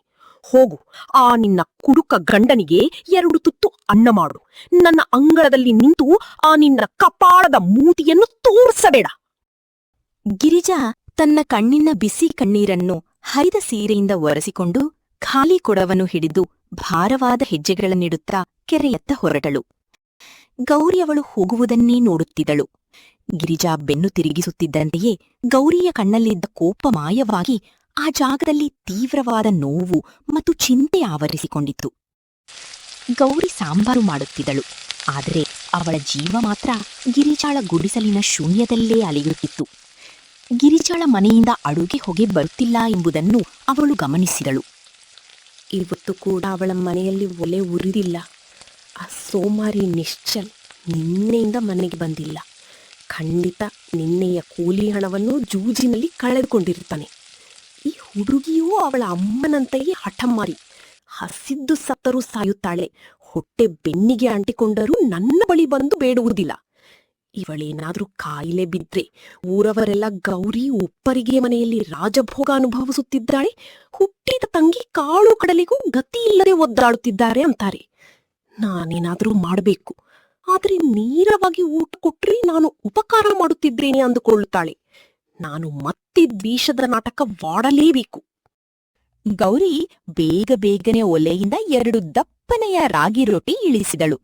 ಆದ ಮೇಲೆ ತುಪ್ಪ ಹಾಕಿ ನಿನ್ನೆಯ ಅವರೆಕಾಳು ಸಾರನ್ನು ಹಿತ್ತಾಳೆಯ ದೊಡ್ಡ ಬಟ್ಟಲಿನಲ್ಲಿ ತುಂಬಿ ಹಳೆಯ ಬಟ್ಟೆಯಲ್ಲಿ ಗಟ್ಟಿಯಾಗಿ ಕಟ್ಟಿದಳು. ಏಯ್ ಹಾಳು ಬಿದ್ದವಳೆ, ಇಲ್ಲೋಡು, ನಿನ್ನ ರಾತ್ರಿಯ ತಂಗ್ಳು ಉಳಿದೋಗಿತ್ತು. ನನ್ನ ಮನೆಯ ಕಾವಲು ನಾಯಿಗಳು ಇದನ್ನು ಮುಟ್ತಿಲ್ಲ. ತಿಪ್ಪಿಗೆ ಎಸೆಯುವ ಬದಲು ನಿನ್ನಂತ ಭಿಕ್ಷುಕಿಯರ ಬಾಯಿಗೆ ಹಾಕೋಣ ಅಂತ ತಂದೆ. ಇದನ್ನ ತಗೊಂಡು ಸುಮ್ಮನೆ ತಿನ್ನು. ಗೌರಿ ನಿನಗೆ ಧರ್ಮಛತ್ರದ ಊಟ ಕೊಟ್ಟಿದ್ದಾಳೆ ಅಂತ ಊರವರತ್ರ ಬಾಯಿ ತೆಗೆದ್ರೆ ಹುಷಾರ್. ತಗೋ, ನಿನ್ನ ಹೊಟ್ಟೆ ತುಂಬಿಸಿಕೋ, ನನ್ನ ಕಣ್ಣ ಮುಂದಿನಿಂದ ತೊಲಗು. ಗೌರಿ ಆ ಬಂಟಲನ್ನು ಗಿರಿಜಾಳ ಕಾಲಡಿ ಕೆಸರಿಗೆ ಬೀಳದಂತೆ ಎಸೆದಳು. ಗಿರಿಜಾ ನಡುಗುವ ಕೈಗಳಿಂದ ಅದನ್ನು ಎತ್ತಿಕೊಂಡಳು. ಅವಳು ಮೂಟೆ ಬಿಚ್ಚುತ್ತಿದ್ದಂತೆಯೇ ರಾಗಿ ರೊಟ್ಟಿಯ ಸುವಾಸನೆ ಮತ್ತು ಬಿಸಿ ಸಾಂಬಾರಿನ ಕಾವು ಅವಳ ಮುಖಕ್ಕೆ ಆವರಿಸಿತು. ಅಕ್ಕ, ನೀನು ಇಡೀ ಪ್ರಪಂಚವನ್ನೇ ಏಮಾರಿಸ್ಬೋದು, ಆದ್ರೆ ನನ್ನನ್ನಲ್ಲ. ರೊಟ್ಟಿ ಇನ್ನೂ ಬಿಸಿಯಾಗಿಯೇ ಇದೆ, ಈಗಷ್ಟೇ ಒಲೆಯಿಂದ ಇಳಿಸ್ದ ಹಾಗಿದೆ. ನೀನ್ ಸುಳ್ಳು ಹೇಳೋದನ್ನ ಯಾವಾಗ ಬಿಡ್ತೀಯಾ? ನನಗೊತ್ತು, ನೀನ್ ನನಗಾಗಿಯೇ ಬಿಸಿಯಾಗಿ ಮಾಡಿದೀಯಾ ಅಂತ. ಮೇಲಿಂದ ಎಷ್ಟೇ ಕಹಿತನ ತೋರ್ಸ್ಕೊಂಡ್ರೂ ನಿನ್ನೊಳಗಿನ ಅಕ್ಕನ ಪ್ರೀತಿ ಸತ್ತಿಲ್ಲ ಅಂತ ನನಗೊತ್ತು. ಅಪ್ಪನ ಮೇಲೆ ಆಣೆ ಮಾಡಿ ಹೇಳು, ಇದು ನಿನ್ನೆಯ ತಂಗೂಟಾನ? ಹೆಚ್ಚು ತಲೆ ಓಡಿಸ್ಬೇಡ ಗಿರಿಜಾ. ಇದು ಬಟ್ಟೆಯಲ್ಲಿ ಕಟ್ಟಿದ್ದಕ್ಕೆ ವಲೆಯ ಕಾವು ಹಾಗೆ ಉಳಿದಿದೆ ಅಷ್ಟೇ. ಆಮೇಲೆ ಕಿವಿ ಅಗ್ಗಲ ಮಾಡಿ ಕೇಳಿಸ್ಕೋ. ಈ ಕೆರೆ ದಂಡೆಯ ಜಾಗದ ಪತ್ರಗಳನ್ನು ನನ್ನ ಮಾವ ಮೈಸೂರಿನ ದೊಡ್ಡ ವಕೀಲರಿಗೆ ಕೊಟ್ಟಿದ್ದಾರೆ. ಇನ್ನೇನು ಕೆಲವೇ ದಿನಗಳಲ್ಲಿ ಇಲ್ಲಿ ಮಣ್ಣೆತ್ತುವ ಗಾಡಿಯ ಶಬ್ದ ಕೇಳಿಸ್ತದೆ. ನಿನ್ನ ಈ ಮಣ್ಣಿನ ಗೋಡೆಗಳು ನೆಲ ಸಮವಾಗ್ತವೆ. ಆಗ ನೋಡ್ತೇನೆ ನಿನ್ನ ಈ ನಗು, ಈ ಮುಗ್ಧತೆ ಎಲ್ಲಿಗೆ ಹೋಗ್ತದೆ ಅಂತ. ನಡಿ, ನಿನ್ನ ಕಸ ತಗೊಂಡು ಇಲ್ಲಿಂದ ಕಾಲ್ ತೆಗಿ, ನಾನು ನೀರು ತುಂಬಬೇಕು. ಗಿರಿಜಾ ತನ್ನ ಅಕ್ಕನನ್ನು ಬೇಸರದ ಕಣ್ಣುಗಳಿಂದ ನೋಡುತ್ತಾ ಆ ಬಂಟಲನ್ನು ಎದೆಗೆ ಅಪ್ಪಿಕೊಂಡು ಹೊರಟು ಹೋದಳು. ಗೌರಿಯ ಈ ಬೈಗುಳ ತನ್ನ ಹಸಿವಿನ ಮದ್ದು ಎಂದು ಅವಳಿಗೆ ಗೊತ್ತಿತು. ಆದರೆ ಗೌರಿಯ ಮನಸ್ಸಿನಲ್ಲಿ ಈಗ ಹೊಸ ಭಯವೊಂದು ಹುಟ್ಟಿಕೊಂಡಿತ್ತು. ನೋಡೋ ರತ್ನ, ಈ ಕೆರೆ ದಂಡೆಯ ಜಾಗ ನಮ್ಮ ಹಿರಿಯರದ್ದು. ಈ ತುಂಡು ಜಾಗ ನಮಗೆ ವಾಪಸ್ ಸಿಕ್ಕಿದ್ರೆ ನಾವಿಲ್ಲೊಂದು ದೊಡ್ಡ ಮೀನು ಸಾಕಾಣಿಕೆ ಉದ್ಯಮ ಶುರು ಮಾಡಬಹುದು. ಆದರೆ ಮಧ್ಯದಲ್ಲಿ ಆ ಅನಾಥ ಗಿರಿಜಾಳ ಗುಡಿಸಲು ಮುಳ್ಳಾಗಿ ನಿಂತಿದೆ. ಕೇಳಿದೆ, ಅವಳ ಗಂಡ ನಿಶ್ಚಲ್ ಸಾಲದ ಸುಳಿಯಲ್ಲಿ ಕುತ್ತಿಗೆಯವರೆಗೂ ಮುಳುಗಿದ್ದಾನೆ ಅಂತ. ನಾವವನಿಗೆ ಸ್ವಲ್ಪ ಕಾಸಿನ ಆಸೆ ತೋರಿಸಿ ಹೆಬ್ಬೆಟ್ಟು ಒತ್ತಿಸಿಕೊಳ್ಳಬಾರದೇಕೆ? ಅವನು ಒಪ್ಪದಿದ್ದರೆ ಬಲವಂತವಾಗಿ ಜಾಗ ಕಬಳಿಸಲು ನಮಗೇನು ತಡವಿಲ್ಲ. ಅಪ್ಪ, ಅವಳು ಗೌರಿಯ ಸಾಕು ತಂಗಿ. ಊರವರು ನಮ್ಮನ್ನ ಕ್ರೂರಿಗಳು ಅಂತಾರೆ. ಅನಾಥ ಹೆಣ್ಣು ಮಕ್ಕಳ ಶಾಪ ತಗೋಬಾರ್ದು. ಗೌರಿಗೆ ವಿಷಯ ಗೊತ್ತಾದ್ರೆ ಅವಳು ಸಹಿಸದೇ ಇರಬಹುದು. ಗೌರಿಯಾ? ಅಯ್ಯೋ, ಅವಳೇ ಆ ಹುಡುಗಿಯ ಪ್ರಾಣಕ್ಕೆ ಸಂಚಕಾರವಾಗಿದ್ದಾಳೆ. ದಿನಪೂರ್ತಿ ಅವಳನ್ನು ಹೇಗೆ ಶಪಿಸುತ್ತಾಳೆ ಅಂತ ನೋಡಿಲ್ವ ನೀನು? ಗಿರಿಜಾ ಇಲ್ಲಿಂದ ಕಾಲ್ ನೆಗೆದರೆ ಅವಳೇ ಸಂತೋಷ ಪಡುತ್ತಾಳೆ. ನೀನು ಪಟ್ಟಣಕ್ಕೆ ಹೋಗಿ ವಕೀಲರ ಹತ್ತಿರ ಬರೆಸಿಕೊಂಡು ಬಾ. ಬಾಕಿ ಕೆಲಸ ನಾನ್ ನೋಡಿಕೊಳ್ಳುತ್ತೇನೆ. ಗೌರಿ ಗೋಡೆಯ ಮರೆಯಲ್ಲಿ ನಿಂತು ಇದನ್ನೆಲ್ಲ ಕೇಳಿಸ್ಕೊಳ್ತಿದ್ಲು. ಅವಳ ಕೈಗಳು ನಡಗತೊಡಗಿದವು. ಹೊಸ ಬೆವರು ಹರಿಯಿತು. ತನ್ನ ಗಂಡನ ಮನೆಯವರೇ ತನ್ನ ತಂಗಿಯನ್ನು ಅಳಿಸಿ ಹಾಕಲು ಸಂಚು ರೂಪಿಸುತ್ತಾರೆ ಎಂದು ಅವಳು ಕನಸಿನಲ್ಲೂ ಯೋಚಿಸಿರಲಿಲ್ಲ. ವಾತಾವರಣ ತಕ್ಷಣವೇ ಬದಲಾಯಿತು. ಗಿರಿಜಾಳ ಗುಡಿಸಲಿನ ಮೇಲ್ಛಾವಣಿಯ ಹುಲ್ಲು ಕೊಳೆತು ಹೋಗಿದ್ದೆ. ಮೊದಲ ಜೋರು ಮಳೆಗೆ ಗೋಡೆಗಳು ಕುಸಿದು ಬೀಳಬಹುದು. ಅಯ್ಯೋ ಚಾಮುಂಡೇಶ್ವರಿ, ಇವತ್ತು ರಾತ್ರಿ ಜೋರು ಮಳೆ ಬಂದರೆ ಆ ಮಣ್ಣಿನ ಗುಡಿಸಲು ಗಿರಿಜಾಳ ಸಮಾಧಿಯಾಗುತ್ತದೆ. ಮೇಲಿಂದ ಮಾವನ ಈ ಕೆಟ್ಟ ಸಂಚು. ನಾನವಳನ್ನ ಎಚ್ಚರಿಸಬೇಕು. ಆದ್ರೆ ಹೇಗೆ ಹೇಳಿ? ನಾನ್ ಮೆತ್ತಗಾದ್ರೆ ಮಾವನಿಗೆ ನನ್ನ ಮೇಲೆ ಅನುಮಾನ ಬರುತ್ತದೆ. ಆಮೇಲೆ ಇಬ್ಬರನ್ನೂ ಹಾಳು ಮಾಡುತ್ತಾರೆ. ಗೌರಿ ಒಂದು ಕಾಗದದಲ್ಲಿ ಏನೋ ಬರೆದು ಗಿರಿಜಾಳ ಅಂಗಳದಲ್ಲಿ ರಹಸ್ಯವಾಗಿ ಇಟ್ಟು ಬಂದಳು. ಸ್ವಲ್ಪ ಸಮಯದ ನಂತರ ಗಿರಿಜಾಳಿಗೆ ಆ ಕಾಗದ ಸಿಕ್ಕಿತು. ಅದರಲ್ಲಿ ಹೀಗೆ ಬರೆದಿತು: ಇವತ್ತು ರಾತ್ರಿ ಮನೆಯಿಂದ ಆಚೆಗೆ ಬರಬೇಡ. ಕೆರೆಯ ನೀರು ಹೆಚ್ಚಾಗುತ್ತಿದೆ. ನಿನ್ನ ಓಲೆ, ಬಳೆ ಮತ್ತು ಅಗತ್ಯ ವಸ್ತುಗಳನ್ನು ಗಂಟು ಕಟ್ಟಿಕೋ. ಸ್ವಲ್ಪ ಸಮಯದ ನಂತರ ಬೋರ್ಗರೆಯುವ ಮಳೆ ಶುರುವಾಯಿತು. ಮಳೆ ಎಷ್ಟಿತ್ತಂದ್ರೆ ಕತ್ತಲಲ್ಲಿ ಕಣ್ಣಿಗೆ ಏನೂ ಕಾಣಿಸುತ್ತಿರಲಿಲ್ಲ. ಗಿರಿಜಾ ತನ್ನ ಗುಡಿಸಲಿನಲ್ಲಿ ಒಬ್ಬಳೇ ಇದ್ದಳು. ಅವಳ ಗಂಡ ನಿಶ್ಚಲ್ ಮತ್ತೆ ಕಣ್ಮರೆಯಾಗಿದ್ದ. ದಿಢೀರನೆ ಅವಳ ಗುಡಿಸಲಿನ ಹಳೆಯ ಗೋಡೆಯಿಂದ ಮಣ್ಣು ಕುಸಿಯಲು ಶುರುವಾಯಿತು. ಅಯ್ಯೋ ದೇವ್ರೇ, ಇವತ್ತು ನನ್ನನ್ನು ಕಾಪಾಡು. ಅಕ್ಕನ ಹೆಂಚಿನ ಮನೆ ಎದುರಿಗೆ ಇದೆ. ಆದ್ರೆ ಅಲ್ಲಿಗೆ ಹೋಗಲು ನನಗೆ ಧೈರ್ಯ ಎಲ್ಲಿಂದ ಬರಬೇಕು? ಅವರ ಅಂಗಳಕ್ಕೆ ಕಾಲಿಟ್ಟರೆ ತಲೆ ಒಡೆಯುತ್ತೇನೆ ಎಂದಿದ್ದಳು. ಆದ್ರೆ ಇಲ್ಲೇ ಇದ್ದರೆ ಈ ಮೇಲ್ಛಾವಣಿ ನನ್ನ ಮೇಲೆಯೇ ಬೀಳುತ್ತದೆ. ಅಕ್ಕ, ಗೌರಿ ಅಕ್ಕ, ನಿಜವಾಗಿಯೂ ಇವತ್ತು ನಿನ್ನ ತಂಗಿ ಸಾಯುವುದನ್ನು ನೋಡುತ್ತೀಯಾ? ತಕ್ಷಣವೇ ಮಳೆಯ ಶಬ್ದವನ್ನ ಸೀಳಿಕೊಂಡು ಒಂದು ಕರಳು ಹಿಂಡುವ ದನಿ ಕೇಳಿಸಿತು. ಗಿರಿಜಾ, ಬಾಗ್ಲು ತೆರೆಯೇ ಹಾಳು ಬಿದ್ದವಳೆ. ಇವತ್ತೇ ಇಲ್ಲೇ ಮಣ್ಣಾಗುವ ಆಸೆಯೇ ನಿನಗೆ? ನೋಡು, ಕೆರೆ ನೀರು ನಿನ್ನ ಅಂಗಳದ ದಂಡೆ ದಾಟಿ ಬಂದಿದೆ. ಬೇಗ ಆಚೆಗೆ ಬಾ, ನನ್ನ ಜೊತೆ ನಡೆ, ಬೇಗ ಬಾ. ಇಲ್ಲದಿದ್ರೆ ಈ ಮಣ್ಣಿನ ರಾಶಿ ನಿನ್ನ ಕಲ್ಲ ಸಮಾಧಿಯಾಗುತ್ತದೆ. ಆಮೇಲೆ ನಾನು ಪೊಲೀಸರಿಗೆ ಏನು ಉತ್ತರ ಕೊಡ್ಲಿ? ಗಿರಿಜಾ ಬಾಗಿಲು ತೆರೆದ ತಕ್ಷಣ ಗೌರಿಯನ್ನು ನೋಡಿ ಜೋರಾಗಿ ಅಳತೊಡಗಿದಳು. ಗೌರಿ ಅವಳನ್ನು ಗದರಿಸಿದ್ದಳು. ಈಗ ಈ ನಾಟಕ ನಿಲ್ಲಿಸಿ ನನ್ನ ಹಿಂದೆ ಸುಮ್ಮನೆ ನಡೆ. ಬಾ ಬಾಯಿ ಮುಚ್ಚಿಕೊಂಡಿರು. ನೀನು ನನ್ನ ಮನೆಯೊಳಗಿದ್ಯಾ ಅಂತ ಮಾವನಿಗೆ ತಿಳಿಬಾರ್ದು. ನೀನು ಹಿತ್ತಲ ಕೊಠಡಿಯ ಕತ್ತಲಲ್ಲಿ ಅಡಗಿರ್ಬೇಕು. ನಾಳೆ ಬೆಳಗ್ಗೆ ಏನಾಗುತ್ತೋ ನೋಡೋಣ. ನಡೆಯೀಗ, ಓಡು. ಇಬ್ಬರೂ ಅಕ್ಕ ತಂಗಿಯರು ಗೌರಿಯ ಹೆಂಚಿನ ಮನೆಯ ಅಂಗಳ ತಲುಪುತ್ತಿದ್ದಂತೆಯೇ ಹಿಂದಿನಿಂದ ದೊಡ್ಡ ಶಬ್ದ ಕೇಳಿಸಿತು. ಗಿರಿಜಾಳ ಗುಡಿಸಲಿನ ಅರ್ಧ ಭಾಗ ಕೆರೆಯ ದಂಡೆಯ ಮೇಲೆ ಕುಸಿದು ಬಿದ್ದಿತು. ಗೌರಿ ಅವಳನ್ನು ಒಳಗೆ ಕುಳ್ಳಿರಿಸಿ ಒಣಗಿದ ಸೀರೆ ಮತ್ತು ಒಂದು ಲೋಟ ಬಿಸಿ ಹಾಲು ಕೊಟ್ಟಳು. ರಾತ್ರಿ ಪೂರ್ತಿ ಸುರಿದ ಮಳೆ ಈಗ ತಣ್ಣಗಾಗಿತ್ತು. ಆದರೆ ಕೆರೆಯ ನೀರು ಇನ್ನೂ ಉಕ್ಕಿ ಹರಿಯುತ್ತಿತ್ತು. ಗೌರಿಯ ಗಟ್ಟಿ ಮನೆಯ ಒಂದು ಕತ್ತಲೆ ಕೊಠಡಿಯಲ್ಲಿ ಗಿರಿಜಾ ಹೆದರಿ ನಡುಗುತ್ತಾ ಕುಳಿತಿದ್ದಳು. ತನ್ನ ಅಕ್ಕ ತನ್ನನ್ನು ಬಚಾವ್ ಮಾಡಿದ್ದಾಳೋ ಅಥವಾ ಯಾವುದಾದರೂ ಹೊಸ ತೊಂದರೆಗೆ ಸಿಲುಕಿಸಿದ್ದಾಳೋ ಅವಳಿಗೆ ಅರ್ಥವಾಗುತ್ತಿರಲಿಲ್ಲ. ಸದ್ದು ಮಾಡದೆ ಸುಮ್ಮನೆ ಇಲ್ಲೇ ಬಿದ್ದಿರು. ಸ್ವಲ್ಪ ಸದ್ದು ಮಾಡಿದರೂ ಮಾವನ ಕಿವಿ ನಿಮಿರುವಂತಾಗ್ತದೆ.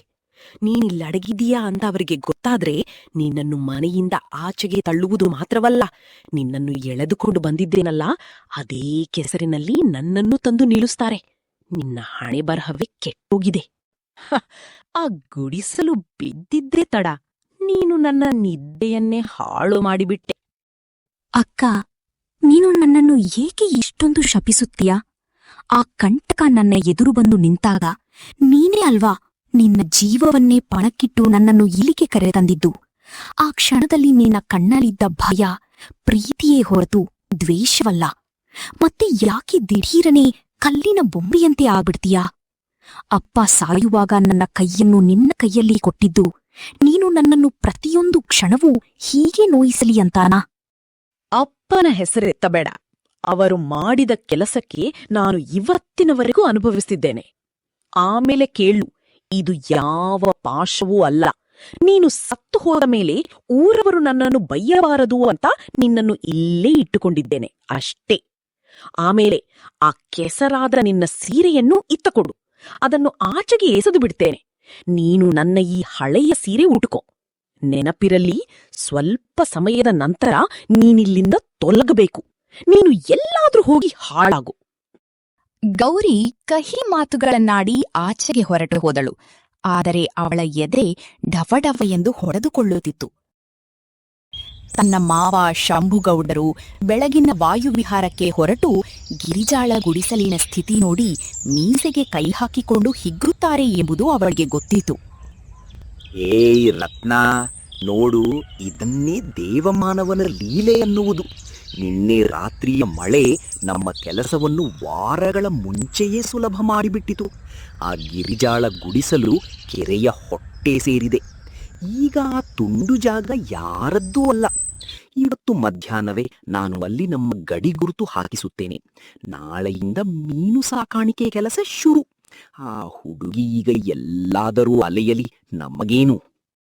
ಆದ್ರೆ ಅಪ್ಪ, ಆ ಅನಾಥ ಹೆಣ್ಮಗಳು ಈ ಹೊತ್ತಿನಲ್ಲಿ ಎಲ್ಲಿಗೆ ಹೋಗಿರುತ್ತಾಳೆ? ಊರವರು ನಮ್ಮನ್ನು ಧೂರ್ತರು ಅಂತಾರೆ. ಅನಾಥ ಹುಡುಗಿಯ ಜಾಗ ಕಸಿಯುವುದು ಮಹಾಪಾಪ. ಅಪ್ಪ, ಗೌರಿಗೆ ಗೊತ್ತಾದ್ರೆ ಅವಳಿಗೂ ತುಂಬಾ ಬೇಸರವಾಗುತ್ತದೆ. ಕೊನೆಗೂ ಅವಳು ಗೌರಿಯ ತಂಗಿ ತಾನೆ. ಗೌರಿಯ? ಅಯ್ಯೋ, ಅವಳೇ ಆ ಹುಡುಗಿಯ ಪ್ರಾಣಕ್ಕೆ ಕಂಟಕವಾಗಿದ್ದಾಳೆ. ನಿನ್ನೆ ಬೆಳಿಗ್ಗೆ ಅವಳಿಗೆ ಹೀಗೆ ಬೈಯುತ್ತಿದ್ದಳು ಅಂತ ನೋಡಿಲ್ವಾ ನೀನು? ಅವಳ ಸಾಕು ತಂಗಿ ಬೀದಿಗೆ ಬಂದಿದ್ದಕ್ಕೆ ಅವಳೇ ಸಂತೋಷ ಪಡುತ್ತಾಳೆ.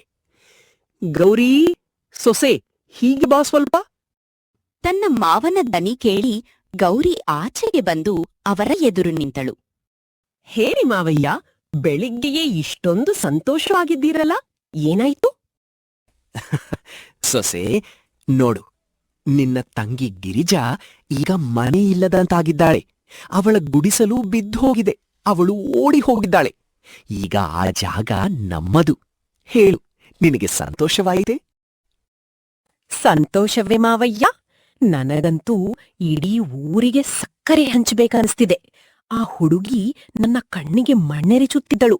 ಅವಳ ಕೊಬ್ಬನ್ನು ಆ ಭಗವಂತನೇ ಇಳಿಸಿದ್ದು ಒಳ್ಳೆಯದಾಯಿತು. ಆದರೆ ಮಾವಯ್ಯ, ಆ ಜಾಗ ಇನ್ನೂ ಬರವಣಿಗೆಯಲ್ಲಿ ಅವಳ ಹೆಸರಲ್ಲೇ ಇದೆ. ನಾವು ಈಗಲೇ ಜಾಗ ಕಬಳಿಸಿದರೆ ಊರಿನ ಪಂಚಾಯತಿಯವರು ನಮ್ಮನ್ನು ತಡೆಯುತ್ತಾರೆ. ನಾವವಳನ್ನು ಏನೋ ನೆಪ ಹೇಳಿ ಪಟ್ಟಣದ ಧರ್ಮಛತ್ರಕ್ಕೆ ಕಳುಹಿಸಿ ಹಿಂದಿನಿಂದ ಪತ್ರಗಳಿಗೆ ಅವಳ ಹೆಬ್ಬೆಟ್ಟು ಒತ್ತಿಸಿಕೊಳ್ಳಬಾರದು ಯಾಕೆ? ವಾ ಸೊಸೆ, ನೀನು ಭಾರಿ ಜಾಣೆ. ತಂಗಿ ಅಂತ ನೀನು ಅಳುತ್ತೀಯಾ ಅಂದ್ಕೊಂಡಿದ್ದೆ.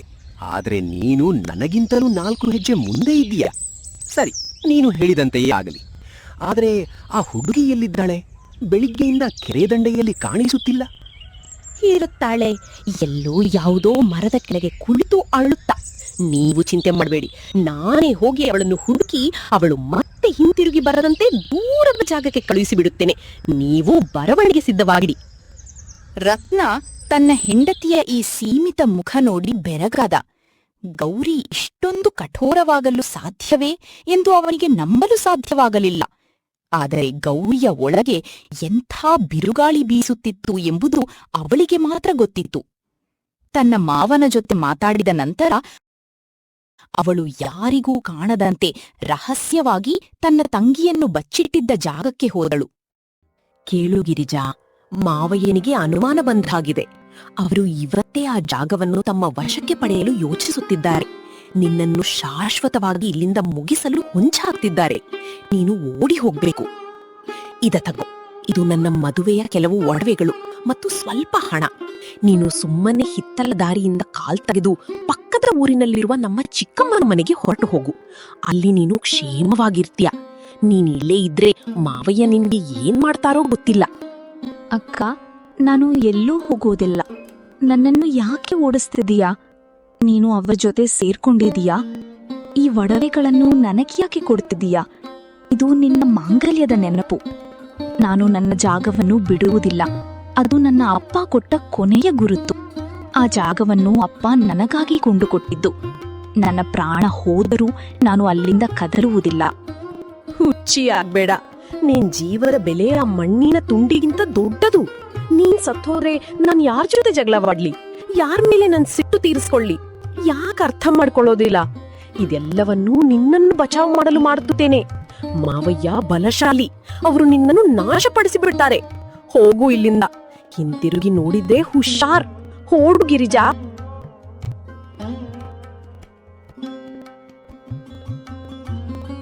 ಚಾಮುಂಡೇಶ್ವರಿ, ನನ್ನನ್ನು ಕ್ಷಮಿಸು. ನಾನು ನನ್ನ ತಂಗಿಗೆ ಎಷ್ಟೊಂದು ಕೆಟ್ಟ ಮಾತುಗಳನ್ನು ಆಡಿದೆ. ಅವಳಿಗೆ ಅಪವಾದ ಹೊರಿಸಿ ಮನೆಯಿಂದ ಆಚೆಗೆ ಕಳುಹಿಸಿದೆ. ಆದ್ರೆ ನಾನು ಹೀಗೆ ಮಾಡದಿದ್ದರೆ ಮಾವಯ್ಯ ಅವಳನ್ನು ಇಲ್ಲೇ ಮುಗಿಸಿಬಿಡುತ್ತಿದ್ದರು. ಈಗ ಕನಿಷ್ಠ ಅವಳು ಸುರಕ್ಷಿತವಾಗಿರುತ್ತಾಳೆ. ಮಾವಯ್ಯನಿಗೆ ನನ್ನ ಮೇಲೆ ಅನುಮಾನ ಬರದಂತೆ ನಾನು ಇನ್ನೂ ಕ್ರೂರಿಯಾಗಿ ನಡೆಸಬೇಕು. ನನ್ನ ಪ್ರೀತಿಯನ್ನು ಈ ಕಹಿಯ ಅಡಿಯಲ್ಲೇ ಹೂತು ಹಾಕಬೇಕು. ಗೌರಿ ತನ್ನ ಕಣ್ಣೀರನ್ನು ಒರೆಸಿಕೊಂಡು ಆಚೆಗೆ ಬಂದಳು.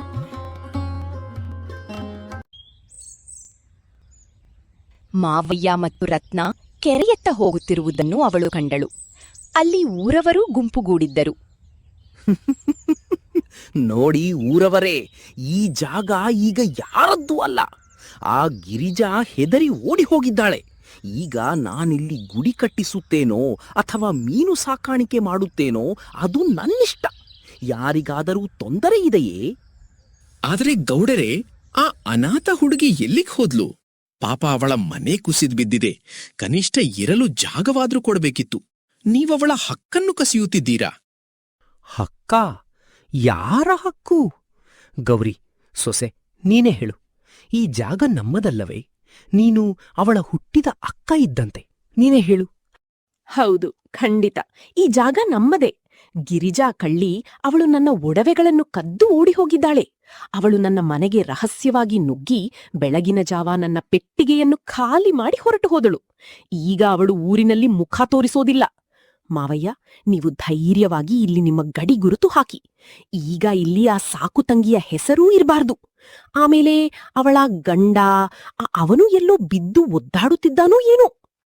ಊರವರು ಗೌರಿಯ ಮಾತು ಕೇಳಿ ಹೌಹಾರಿದರು. ಒಬ್ಬ ಅಕ್ಕ ತನ್ನ ತಂಗಿಯ ಬಗ್ಗೆ ಇಷ್ಟೊಂದು ವಿಷ ಕಾರಲು ಸಾಧ್ಯವೇ ಎಂದು ಅವರಿಗೆ ನಂಬಲು ಆಗಲಿಲ್ಲ. ಗೌರಿಯ ಗಂಡ ರತ್ನ ನಾಚಿಕೆಯಿಂದ ತಲೆ ತಗ್ಗಿಸಿದ. ಗೌರಿ ತನ್ನ ತಂಗಿಯನ್ನು ಬಚಾವ್ ಮಾಡಿದ್ದಳು.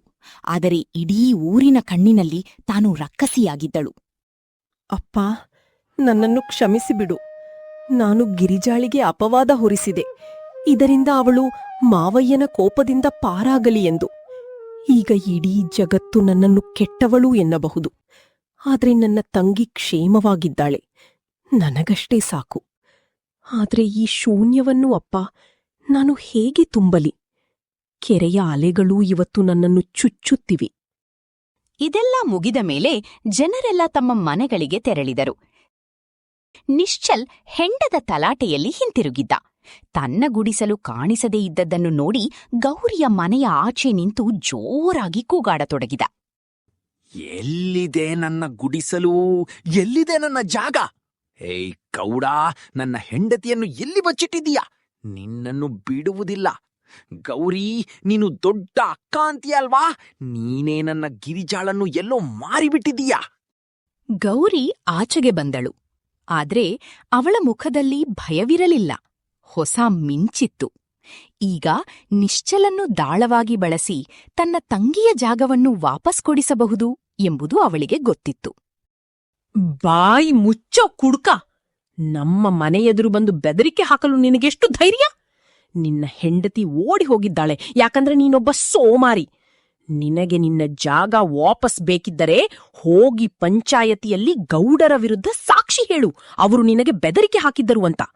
ನೀನು ಹೀಗೆ ಮಾಡಿದರೆ ನಿನಗೆ ಹೊಸ ಜೀವನ ಶುರು ಮಾಡಲು ಬೇಕಾದ ಹಣವನ್ನ ನಾನು ಕೊಡುತ್ತೇನೆ. ಹೇಳು, ನಿನ್ನ ಹೆಂಡತಿಗಾಗಿ ಇಷ್ಟಾದರೂ ಮಾಡುತ್ತೀಯಾ? ನಿಶ್ಚಲ್ ಕೊಂಚ ತಣ್ಣಗಾದ. ಗೌರಿಯ ಕಣ್ಣುಗಳಲ್ಲಿ ಅವನೊಂದು ವಿಚಿತ್ರ ತಳಮಳವನ್ನ ಕಂಡ.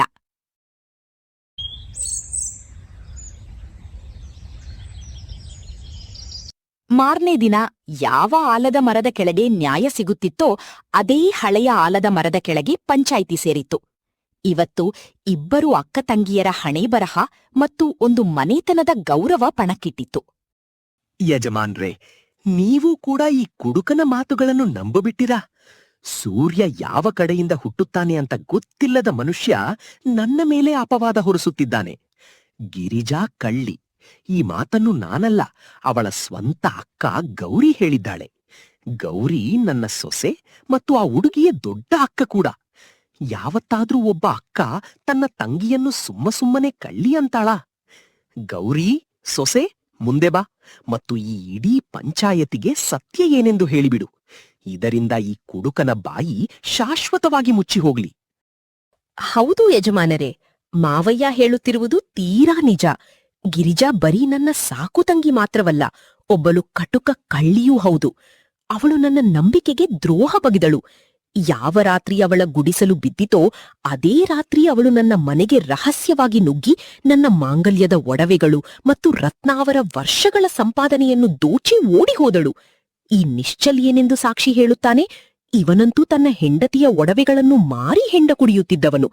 ಯಜಮಾನರೇ, ನನ್ನ ತಂಗಿ ಇನ್ಮುಂದೆ ಈ ಹಳ್ಳಿಯಲ್ಲಿರಲು ಯೋಗ್ಯಳಲ್ಲ ಮತ್ತು ಈ ಜಾಗ ಈಗ ಮಾವಯ್ಯನಿಗೆ ಸೇರಿದ್ದು. ಯಾಕೆಂದರೆ ಗಿರಿಜಾ ಇದರ ಬದಲಾಗಿ ನನ್ನಿಂದ ಒಡವೆಗಳನ್ನು ಪಡೆದುಕೊಂಡಿದ್ದಾಳೆ. ಗೌರಿಯ ಮಾತುಗಳನ್ನು ಕೇಳಿ ಪಂಚಾಯತಿಯಲ್ಲಿ ಮೌನ ಆವರಿಸಿತು. ಹಳ್ಳಿಯ ಹೆಣ್ಮಕ್ಕಳು ಒಬ್ಬರ ಮುಖ ಒಬ್ಬರು ನೋಡಿಕೊಳ್ಳುತ್ತಿದ್ದರು. ಗೌರಿ ತನ್ನ ತಂಗಿಯ ಬಗ್ಗೆ ಇಷ್ಟೊಂದು ವಿಷಕಾರಲು ಸಾಧ್ಯವೇ ಎಂದು ಯಾರೂ ನಂಬುತ್ತಿರಲಿಲ್ಲ.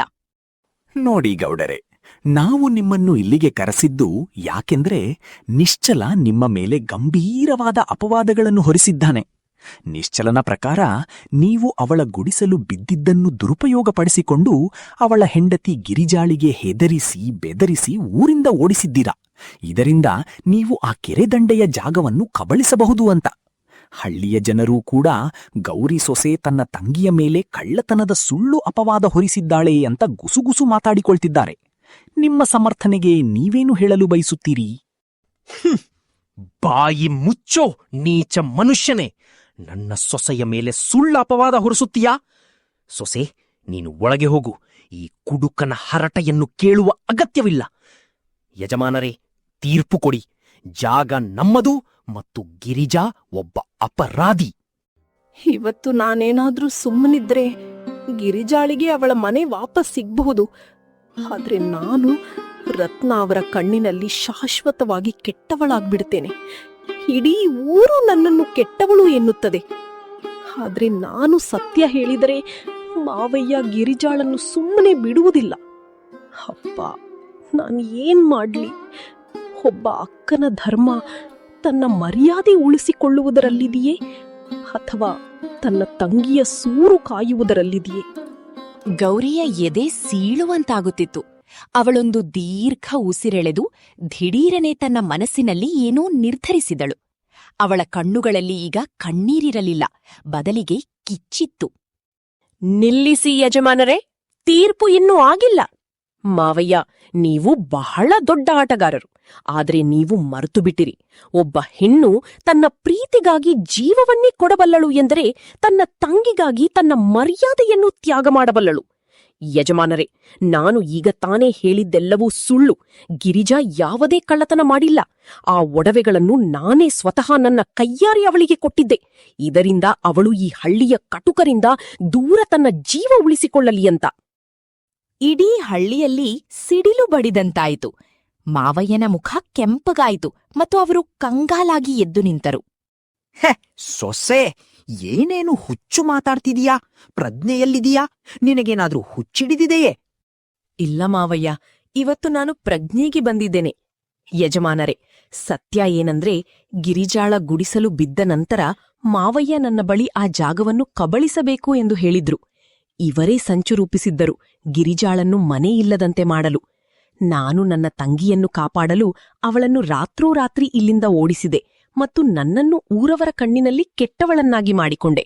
ಇದರಿಂದ ಮಾವಯ್ಯನಿಗೆ ನನ್ನ ಮೇಲೆ ಅನುಮಾನ ಬಾರದಿರಲಿ ಅಂತ. ಇದನ್ನು ನೋಡಿ ಯಜಮಾನರೇ, ಇವು ಆ ಪತ್ರಗಳು.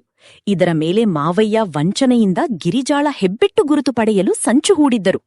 ಇದು ಮಾವಯ್ಯನ ಮೊಹರು. ಇದನ್ನು ನಿನ್ನೆ ರಾತ್ರಿ ಅವರ ಪೆಟ್ಟಿಗೆಯಿಂದ ನಾನೇ ಕದ್ದಿದ್ದೆ. ಈ ಜಾಗ ಗಿರಿಜಾಳದ್ದು ಮತ್ತು ಎಂದೆಂದಿಗೂ ಅವಳದ್ದೇ ಆಗಿರುತ್ತದೆ. ನಿಶ್ಚಲ್ ಕುಡುಕನಿರಬಹುದು, ಆದರೆ ಅವನು ಗಿರಿಜಾಳ ಗಂಡ. ಮಾವಯ್ಯ, ನೀವೊಬ್ಬ ಅನಾಥ ಹುಡುಗಿಯ ಜಾಗವನ್ನು ಕಸಿಯಲು ಯತ್ನಿಸಿದೀರಿ. ಇವತ್ತು ನಾನು ನಿಮ್ಮ ಈ ಮುಖವಾಡವನ್ನು ಇಡೀ ಹಳ್ಳಿಯ ಎದುರು ಕಳಚಿ ಹಾಕುತ್ತೇನೆ. ರತ್ನ ಹೆಮ್ಮೆಯ ನಗುನಕ್ಕು ಗೌರಿಯ ಬಳಿ ಬಂದ. ಅವನ ಕಣ್ಣುಗಳಲ್ಲಿ ಈಗ ಹೆಮ್ಮೆಯ ಕಣ್ಣೀರಿತ್ತು. ಗೌರಿ, ನನ್ನನ್ನು ಕ್ಷಮಿಸಿಬಿಡು. ನಿನ್ನನ್ನು ನಿಷ್ಠುರಿ ಅಂದುಕೊಂಡ ನಾನು ಎಂಥ ದೊಡ್ಡ ಮೂಢ.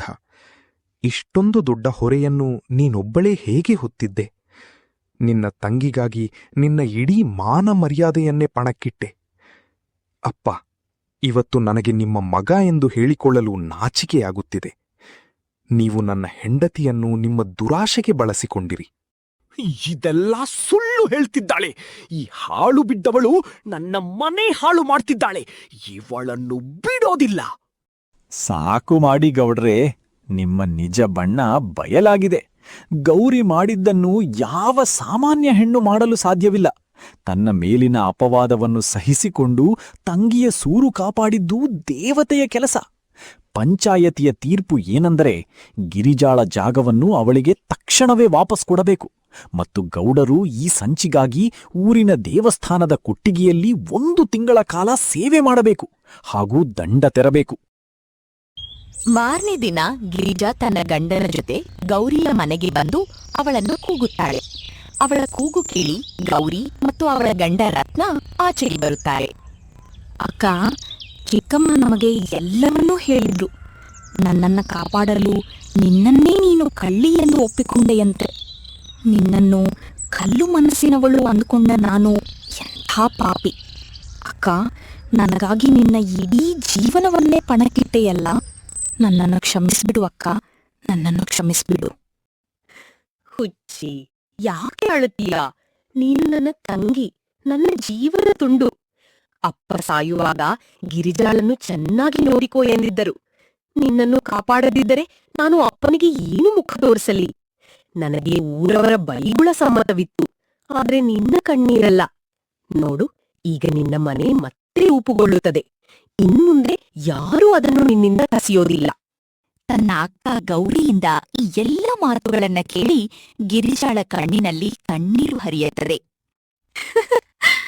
ಅಕ್ಕ, ಇವತ್ತು ನನಗರಿವಾಯಿತು ನಾನು ಎಷ್ಟು ಅದೃಷ್ಟವಂತೆ ಅಂತ.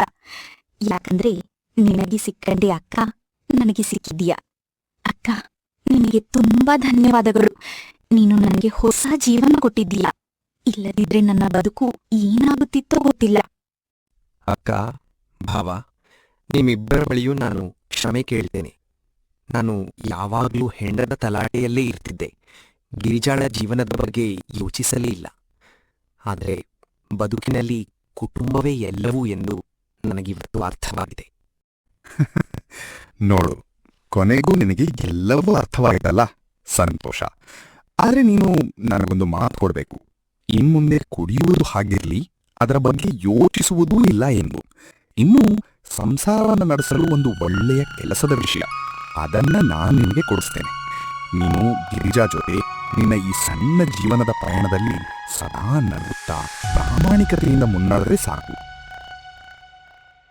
ಈ ವಿಡಿಯೋ ನಿಮ್ಗೆ ಇಷ್ಟ ಆಗಿದ್ರೆ ಲೈಕ್ ಮಾಡಿ, ಹೈಪ್ ಮಾಡಿ ಮತ್ತು ಮಾಡರ್ನ್ ಕನ್ನಡ ಟೂನ್ಸ್ ಯೂಟ್ಯೂಬ್ ಚಾನೆಲ್ಗೆ ಸಬ್ಸ್ಕ್ರೈಬ್ ಮಾಡ್ಕೊಳ್ಳಿ. ಧನ್ಯವಾದಗಳು.